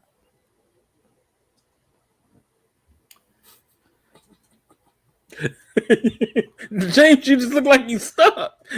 You look like you. Oh no, I know who's going to win this one. I know who's going to win this one. This is clearly Moxley. Yeah, that's what I say. I say Mox. This is clearly Moxley. And look, Kojima, Kojima came through the Forbidden Door to Impact first, and he's wrestled some great matches on Impact. Right. All that he lost. Right. Okay. So this will be no different because it's going to be an excellent match. Oh, it's going to be an excellent match. Okay. And plus the fact it was somebody that he didn't want. Moxley didn't want him. Exactly. Moxley wants Suzuki. That's the match. No. Moxley was supposed to be in a match with Suzuki before he left before COVID. Yeah, but that's not the setup. The setup is Moxley wants Tanahashi and the U.S. title back. Now he does. That's what this is still building towards. Okay, right. So to me, but originally before all this U.S. title stuff, Moxley wanted Suzuki because that was the match that was supposed to happen at Wrestle Kingdom before COVID started. So that's what. So I mean, he eventually wants Tanahashi in the belt. But even look at the build. Look at the build from New Japan Resurgence. Okay, that was all about him and Tanahashi. Right. It was all about him and Tanahashi, and this is still all about him and Tanahashi. Right. Okay? Suzuki's gonna come. Trust me, because I can't wait to see that because it's gonna be hard hitting. But now here's the thing. This weekend, and I didn't mention this earlier, but this weekend is supposed to be Tanahashi versus Kota Ibushi for the U.S. title. Yeah, Grand Slam. Yeah, that happened earlier today. So I haven't seen the match. I don't know how it came out. I know the results. So please. Yeah, Tanahashi retains. I figured that would happen. Yeah. Okay. Yeah, my biggest surprise was Jeff Cobb beating Rainmaker. No, Jeff Cobb has been beating Rainmaker for a while now. Yeah, that's been happening for a while now. Yeah, but that was still my surprise on this grudge match. But anyway, you're going Moxley as well, KJ? Yes, sir. Okay. All right. So we're 100% on. We're 100% on that. Next, AEW TNT Championship. God's favorite wrestler Miro versus Eddie Kingston.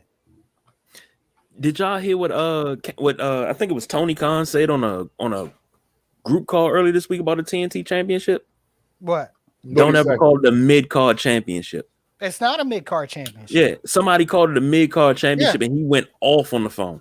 He should have. Don't ever call it a mid-card.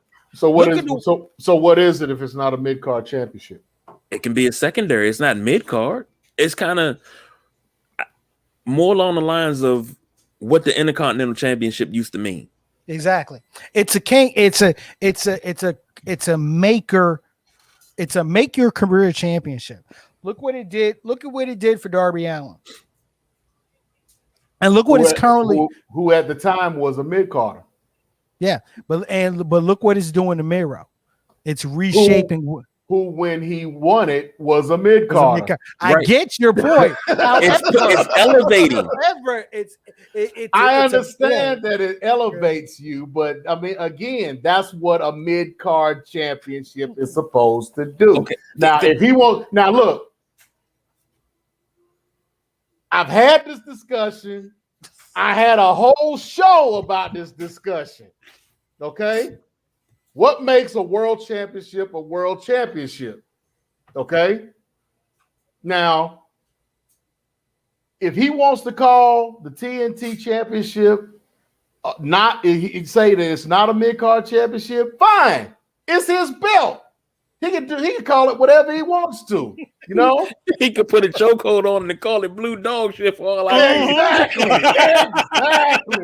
Pretty much. But I mean, you put lipstick on a pig, it's still a pig. Okay. Think about this. Let's take a trip back in time. And we're not gonna go that far. I'm just gonna go back to Attitude Era. Okay, you had The Rock, Stone Cold, Triple H, all vying for the Intercontinental Championship, going back and forth. What did that do? They were all mid-carders. Then all of a sudden, they broke out of that mode, and the next thing you know, you got all three of them vying for a world championship, kicking each other's ass. It made for great wrestling. When you have a stepping stone, like a secondary belt, and it's used for what it should be used for,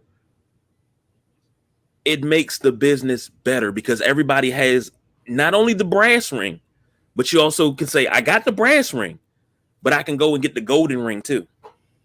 But see, you can't make the comparison from the Intercontinental Championship and the TNA Championship, because there was a time when the Intercontinental Championship was more important than the WWF Championship. Yeah, that's because Brock was never around.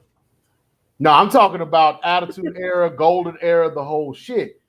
Actually, I can make the argument that the Intercontinental Championship at the beginning of the 80s, when Pedro Morales and Don Muraco were feuding for the title, was a bigger championship than Bob Backlund's title reign. My point. Exactly. My point. That's my point.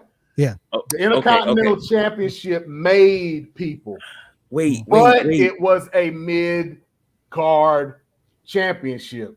Okay. Mid-card wrestlers won the belt and got built into the main card. Time out. What did you just say? Now, see, you went back further than I knew. Now, of course, I know the story about the Intercontinental Championship. Pat Patterson, first Intercontinental Champion that won it at a match that never happened. And I didn't know that didn't happen until I hit my 30s. My whole life, I believed this match happened. I found out in my 30s that it didn't happen. Oh, it's funny that it was in Puerto Rico, so nobody. No. Remember, it was in Buenos Aires. Oh, I'm sorry, Buenos Aires, where really nobody saw it. Right. But so hold on, you saying in the early 80s, the Intercontinental Championship was more. It was bigger. It was the feud. Pedro Morales, former WWF champion, won the title from Pat Patterson. Okay, and his matches were more exciting. His matches were more important than the run-of-the-mill Bob Backlund matches. The run-of-the-mill Bob Backlund matches went first match against an opponent, disqualification. Second match against an opponent, okay, count out. Third match against the opponent, Bob Backlund wins. Okay, it went that way with him and Stan Hansen. It went that way with him and Jimmy Superfly Snuka. It went that way with him and Greg the Hammer Valentine. That's just the way Vince Sr. wrote it out. But the matches for the Intercontinental Championship were amazing. The feud, the year-plus long feud between the Magnificent Morocco, managed by the Grand Wizard, and Pedro Morales, who was a main eventer, were incredible. And that was the feud that made the Intercontinental Championship what it was, as the title that you looked at before you looked at, that it was a title match that you look forward to, as opposed to the world title as opposed to the WWF title match. I mean, think about the Randy Savage years. Think about the Tito Santana years. Think about the Greg Valentine years. You look more forward to those matches than seeing some fucking Hulk Hogan match. Okay. And which hence them calling it the Workhorse Championship. Now, KG, you grew up in this era, so I'm gonna ask you something. The time you just brought it up: Stone Cold, Triple H, and The Rock, all going after the Intercontinental Championship, right? At the same time, going up against each other, trading belts back and forth, making themselves into main eventers, right? Who was the world champion during that time? Shawn Michaels. They went back and forth between. At first, it was Shawn and Brett. Then the Undertaker had a run in there. It switched hands an awful lot, but it was Shawn Michaels because what was that? WrestleMania, after WrestleMania 14 was the formation of DX, and WrestleMania 14 was what, 97? Okay, so with them switching those belts back and forth as much as they did, why would they do that? Why wouldn't they put the belt on one guy for like a year and a half long run, and just let him defend the belt and build that belt up, rather than concentrating on your 3 main up and comers for a mid card belt? Well, I was gonna say outside of Sean being an uncontrollable prick at the time. I love the word prick. But he was also hurt. Remember, he was dealing with back issues, and it got worse in that casket match with the Undertaker. So he was also hurt. So you had to build. There was no other star. The screw job had already happened. Brett's gone. There's no other star. So you had to build a star. They built a star from scratch, pretty much. Which is what you're supposed to do, right? And which is what the Intercontinental Belt is for. You turn Flex Kavana into The Rock. You turn the Ringmaster into Stone Cold Steve Austin. You turn the snobby Hunter Hearst Helmsley into Triple H. And then you had arguably 2 of the most influential factions. And let's be for real, they turned themselves into that. Right. That's true. They turned themselves into that. So, and you had 2 of the most influential factions in wrestling history, in my opinion, in DX and the Nation of Domination. All in the center of that, and then Stone Cold as a loner on the outside. And then not to mention his feud with Pillman, and the F-bomb on TV and things like that. Man, it just made for such good TV. Period. And then they took it to the next level when they started feuding for the WWF Championship, when it was just one belt. Monday Night Raw rolled over as it should be. Okay, guys. Look, I'm sorry. Let's get it back in focus. We're talking AEW All Out. Okay, so okay, let's bring it back. The TNT Championship is a mid-card title. Okay. That's what we were trying to get. I know that's what you were trying to get to. Okay, so who wins the match? I got Miro. They've done a great job. Eddie Kingston. Yeah, I got Miro too, because I mean, Eddie Kingston wouldn't be hurt taking that deal. So yeah, that just builds him up. They've done a great job in building Miro to what he is, and he's done a great job carrying it with that TNT title. So no, I don't see them getting off that path, and not for Eddie Kingston as much as I am a Eddie Kingston mark, because I am Eddie Kingston mark. Okay. AEW World Tag Team Championship cage match, the Young Bucks versus Lucha Brothers. I'm gonna go Lucha Brothers. I think the Young Bucks need to drop that belt. It wouldn't hurt them to drop the belt. I agree. KJ?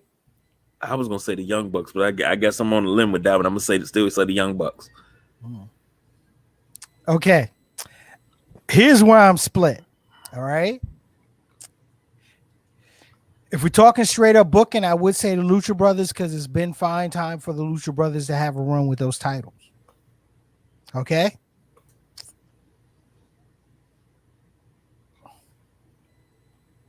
If I'm adding the surprise element into this, okay, the cage match, the way they've built the Young Bucks defending the title in a cage was for the elite to not be able to interfere in their matches.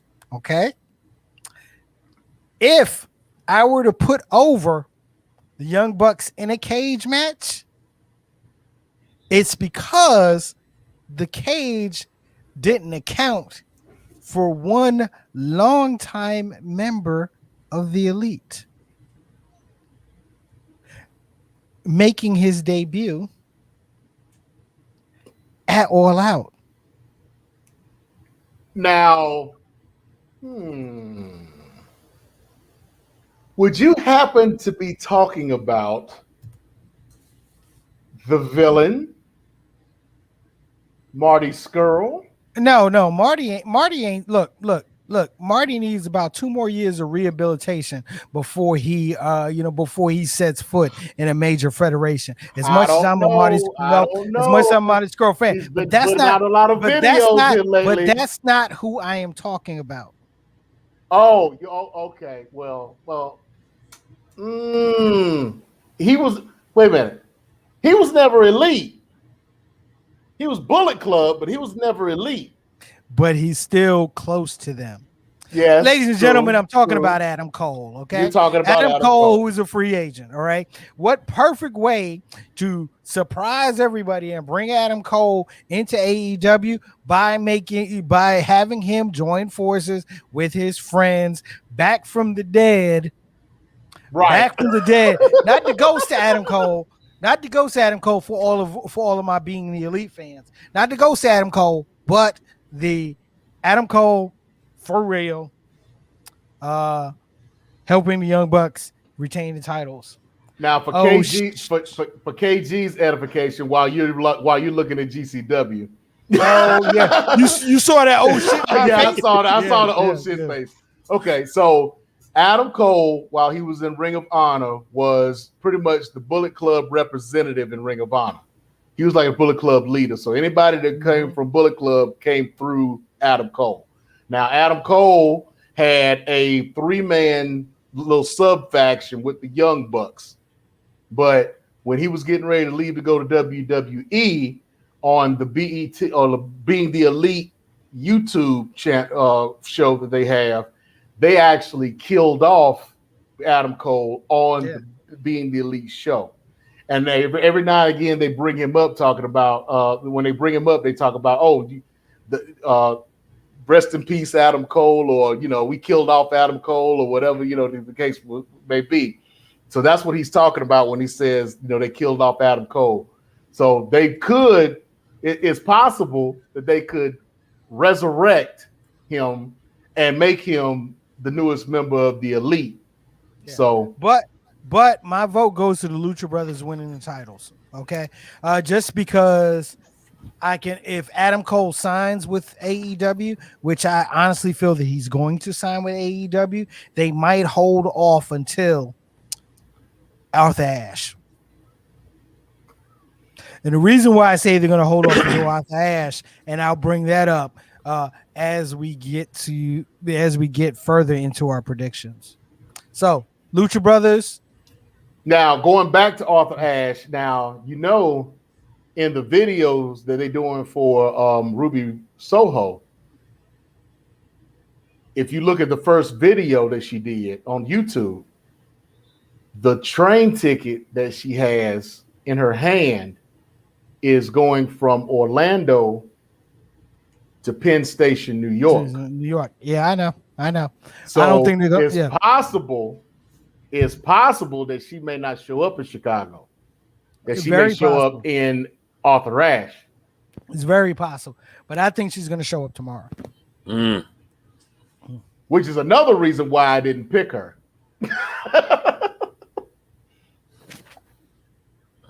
All right. So next we have AEW Women's Championship. Dr. Britt Baker, DMD versus Chris Statlander. Do we really need to waste time on this one? No, not at all. Not at all. They are not taking that belt off of her. No. She is one of the hottest acts in wrestling right now. I don't see them moving off I see a great match because Chris Statlander can give her a great match, but not now. You can't take this belt off her now. The only time you need to take this belt off of her, okay?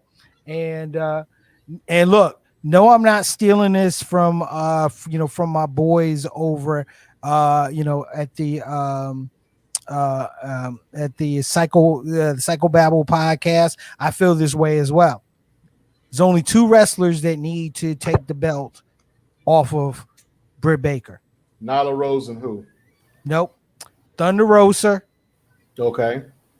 And Jade Cargill. That's it.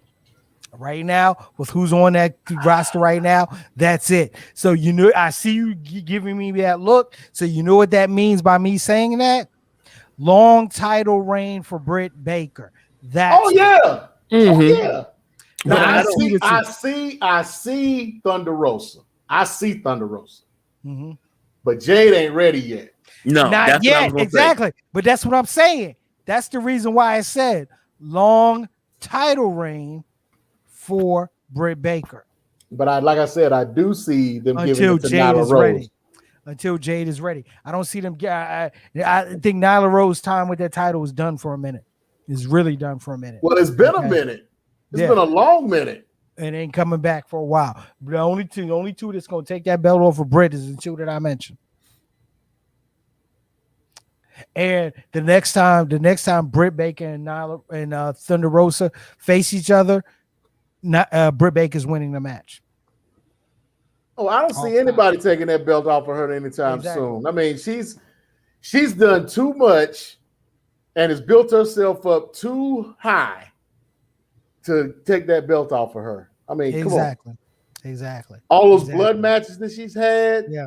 Her promos have gotten better. Her charisma has gotten better. And her man about to show up. Hey, thank you. I mean, look. This Wednesday night when they did the whole free agent thing and she said she re-signed, to me, that was almost a tip-off that Adam Cole is coming. Oh, yeah. Why are you going to troll like that if he's not? You know what I mean? So, all right. Chris Jericho versus MJF with Chris Jericho's career on the line. What you think, Nubian? Look, he's sweating already. I don't see I don't see them ending. I don't see them ending the streak. They've built up. Mm-hmm. I don't see them. They've built up MJF like Andre the Giant. He is an attraction. Mm-hmm. Okay. How many times a year does he actually wrestle? I mean, this is the most that he's wrestled in AEW since he got to AEW. Okay. So I don't see them taking his streak away from him. This would have to be something very significant. Plus the fact Jericho has a tour coming up that he keeps putting off because of COVID. The cruise is about to start here in October, if I'm not mistaken. I mean, Jericho has too much going on outside of the ring to have him win this match. And for him to win this match and then end up leaving and pretty much burying what they've been doing for the past 2 years, 2+ years with MJF, it makes no sense. So I'm going with MJF. No, all right. No. KJ? No. I'm sorry. Now you talking about career. Now, granted, we've seen career-ending matches and things like that, and they come back 6 months later, you know? Right. But Jericho right now, to lose this match, no. I get it. Yeah, he got the cruise. He got a tour. If I'm not mistaken, Fozzy got a new song out. Yeah, no. He can still win this and still go do all those things. This is fine. This is fine. He can disappear for a month or two. But he doesn't need the win though. Yeah, but he doesn't need the loss either. This is not. What does it gain for him to win this match? To keep his momentum going. What momentum? It's Jericho. I mean, what do you mean? What momentum? I mean, they built him up with those first 4 matches in the Trials of Jericho to set him up to lose against MJF. So what momentum does he really have? Are you not a Jerichoholic? Do you not believe? Hey, I love Jericho. Okay? As far as I'm concerned, Jericho has one of the top 3 entrances in wrestling history, period. And I'm talking about he's got 2 of the top 3. I can agree with that. Okay. So, I mean, for him to actually win this match is a waste of a match, in my opinion. Why give it to him? Not exactly. Okay, I'm actually going with Jericho in this one, but let me explain why. That man's smart. Let me explain why. Okay, this will be a screw job ending. This will be a screw job ending. You've already had Jericho lose to this man 3 times. All right, so you have Jericho win the match with the screw job ending. It has a screw job ending will have no effect on MJF, and then it can continue the MJF story. Like, say, for example,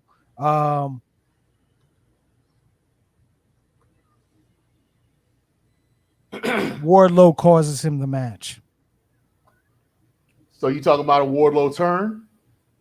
which has been fine time for a while now. Okay, you can play into that. All right, or you can play into my wet dream. All right, which would be a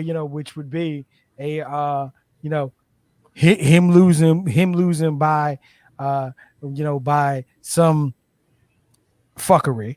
All right, to Jericho, and then in the following episode of of Dynamite, he brings in someone to make sure that his career stays on track. A man by the name of the Nature Boy Ric Flair.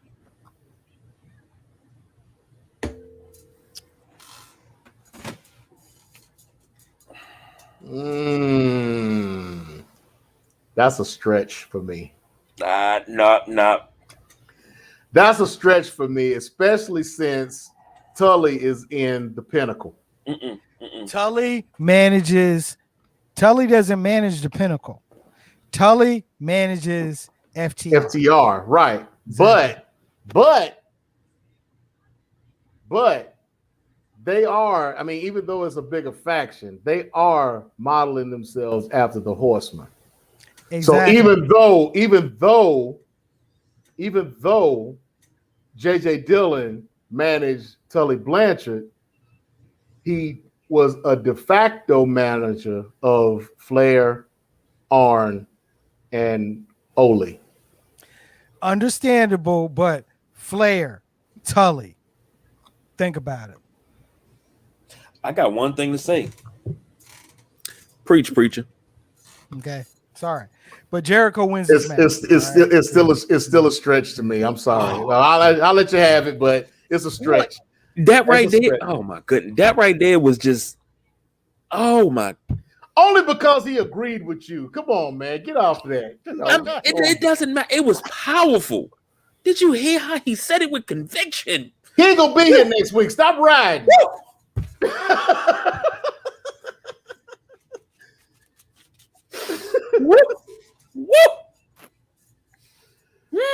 What's the next match? Y'all full of shit. All right. Go ahead. So just because I think CM Punk and Darby Allin is going to close out this show, that's my prediction. Okay. What? And that's going to be, huh? Yeah. That's going to be the match. That's going to be the match to close out the show. What? However, this match could close out the show as well, which is, of course, the AEW World Championship match between World Champion Kenny Omega and Impact World Champion Christian Cage. Gentlemen. Omega retains. Exactly. Okay, I mean, KG? yeah, I mean, KG? The reason you give Christian the Impact World title is to make this match even more interesting, right? And the fact that he has a win over Kenny Omega, right? Okay, so, but I agree. All right, he wins this match. All right, he beats Christian. And then as he's celebrating after the match, the final countdown hits. Yep.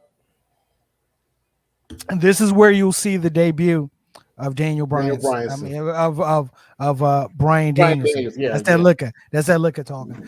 Yeah. Bryan Danielson. That's where you see the debut of Bryan Danielson.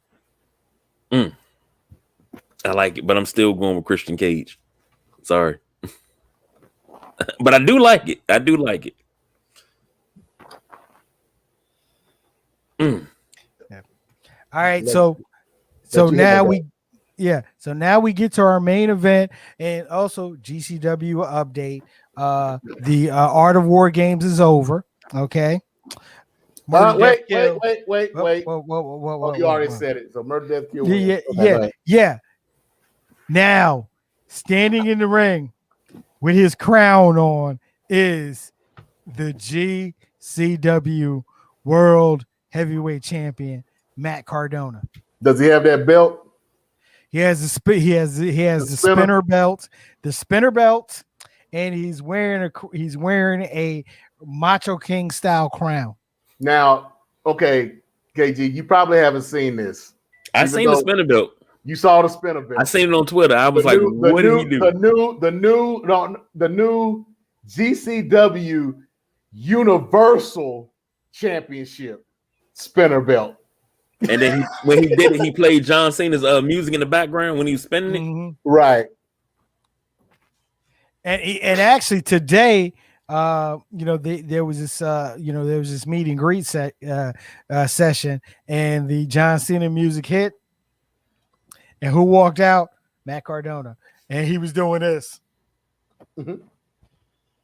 Oh, but I'm mad that he does his old music to lead into his new music when he comes out. And he's wearing the old style Macho Man Randy Savage shades with the Macho King t-shirt. You got some distortion in your mic, Perry. Is it bad? It's not bad, but it's bad enough. Okay, hold on. Okay. This happens on his show too, so it's all good. You know, he got to check on that gerbil that's doing his wildfire. We can't hear you. You muted. You on mute. How I sound? There you go. That's a little better. Yes. Perfect. All right. So, Macho King t-shirt, Macho King hat, Macho Man glasses. And this is the open challenge. So I'm curious to see who's going to come to the ring. As we get to the CM Punk prediction, that it's most likely going to be a mid-carder or a jobber, just like it was the last time he did his open challenge. With this being the last match of the night, I should hope not. I would hope not, but I mean, it might be somebody like Jimmy Lloyd or somebody like that. You know, not necessarily a higher mid carder. But I hope it's not. I'll say this: Jimmy Lloyd lost last night to G Raver, so I'm hoping it's not Jimmy Lloyd. So, and I'm really hoping it's not G Raver. So, for all you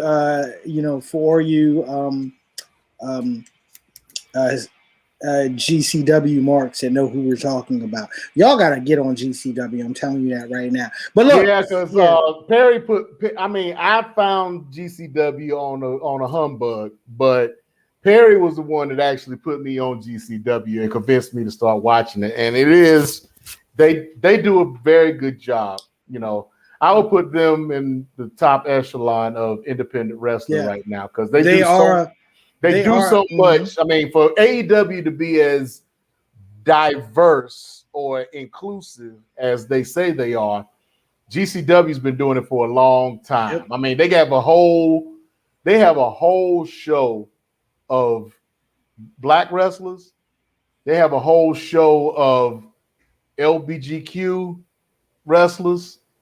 I mean, they have a whole show of like hardcore wrestlers. The Bloodsport is more of the MMA style type wrestling. I mean, they're just so diverse and they do so much, and it's just incredible the way they do that. They do it, and I mean, I don't know. I have so much more respect for Joey Janela now. You know, off of this off of him because this is a Joey Janela production, pretty much. Joey Janela's Spring Break. I mean, this is the promotion that made him a star, right? But look, and here's the beautiful thing, and I'll just go ahead and say this before we get into our main event prediction, which we all know who we're going to pick.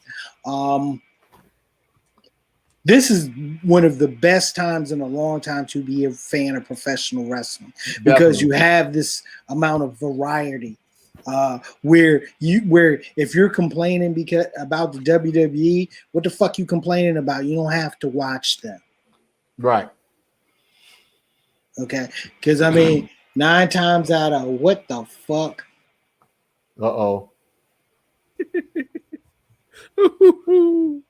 That wasn't too good. I'm not exactly sure. All right, CM Punk versus Darby Allin. Darby Allin. Yeah. I think we all agree. We going with Punk.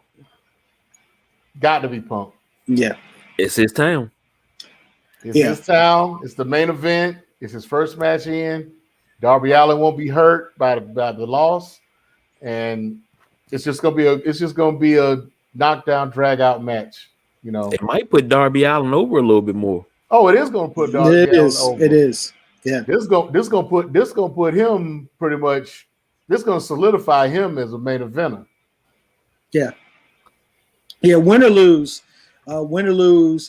This is a further star-making match for Darby Allin. Right.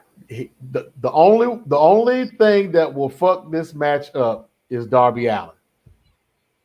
If he comes in and he phones this in and does his usual shit, and doesn't put forth the best effort that he can, which he probably will. I'm sure he will, because that's just Darby Allin. The only thing that would mess this up is him. Yeah, I agree. Darby Allin would have to screw Darby Allin in order to mess this up. I totally agree. But either way, this is going to be this has already been a great weekend to be a professional wrestling fan, and tomorrow night's show, is further going to cement that. So I mean, I'm really looking. Hell, the last month, the last month of wrestling. Yeah, has just been outstanding. Yeah. Between all of the major shows that's been going on, and in independent wrestling and all the pay-per-views that's been going on. So, I mean, it's just been a great time this whole month, and just looking forward to what's going to happen next. Is this going to continue?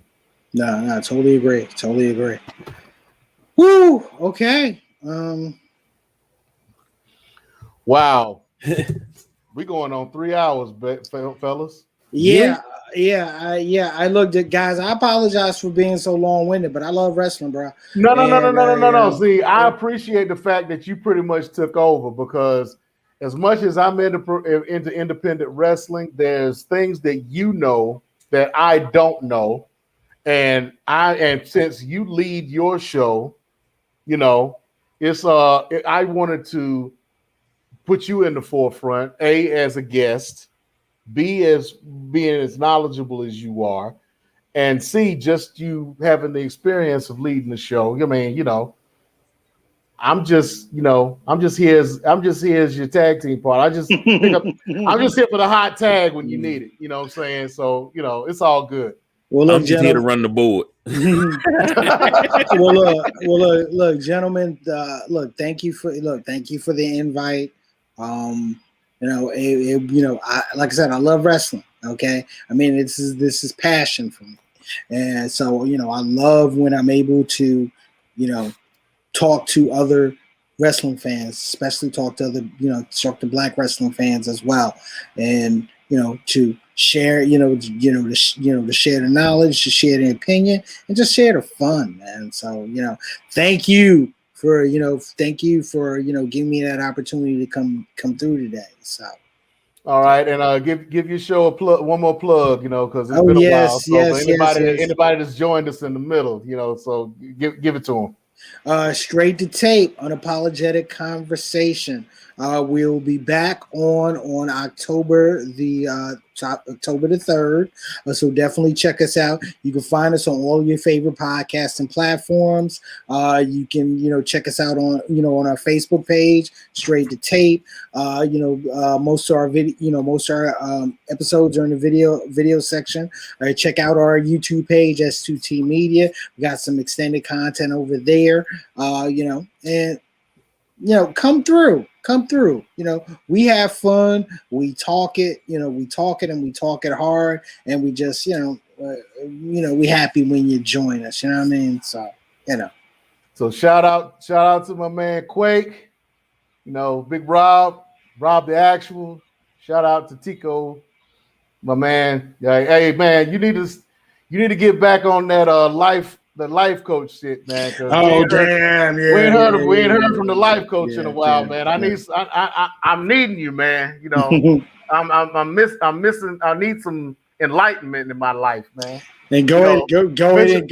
Bishop Omega, where you at, man? You ain't been around a while, and Bishop's doing his thing, okay? Bishop's doing his thing, but be on the lookout. I mean, Bishop, Bishop got some stuff coming. So, but go ahead, get out the way. Go ahead and get out the way.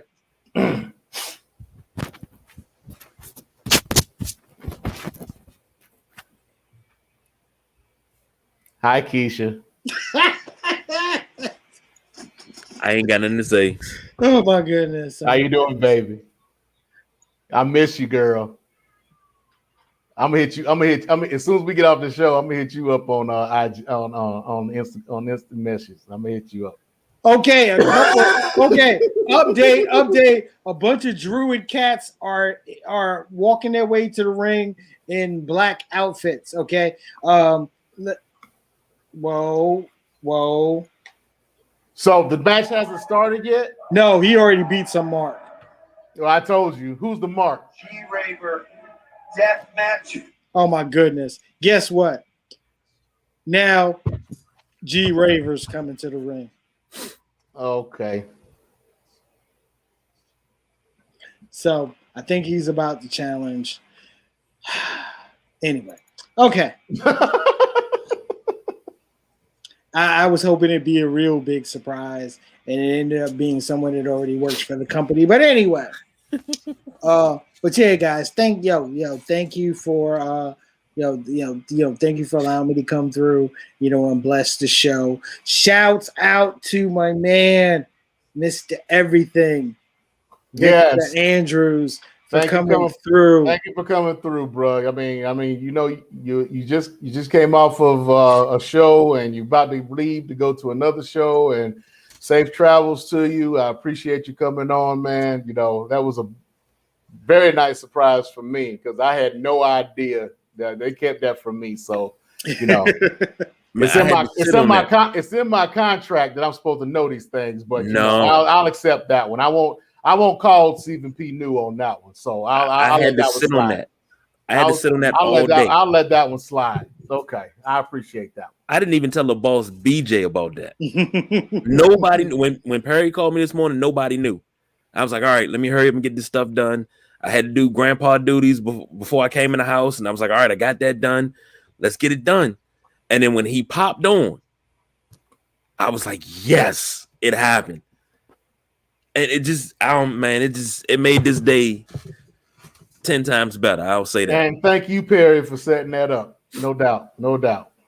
And well, thank you for setting it up, Perry. But thank you for taking control of the mothership tonight. Because I've sat back and I've been in awe of you, and I've learned so much in a short amount of time. And I always say, when you come on, you got to have your pen and your paper ready. Because number one, talking about the Intercontinental Championship, that right there, I didn't know that. Number two, watching you host this show and ins and outs and moving in and out of everything. I host every show that we have on the platform. And I'm always grateful to learn from somebody else that does the same thing. And I've sat here and I've been taking notes and learning tonight. I didn't have to say much, which was great. But I just sat and I watched you. I watched everything that you did, and I took notes on how to make myself better. So I appreciate everything you've done. Not just today, but always. Look, man, look.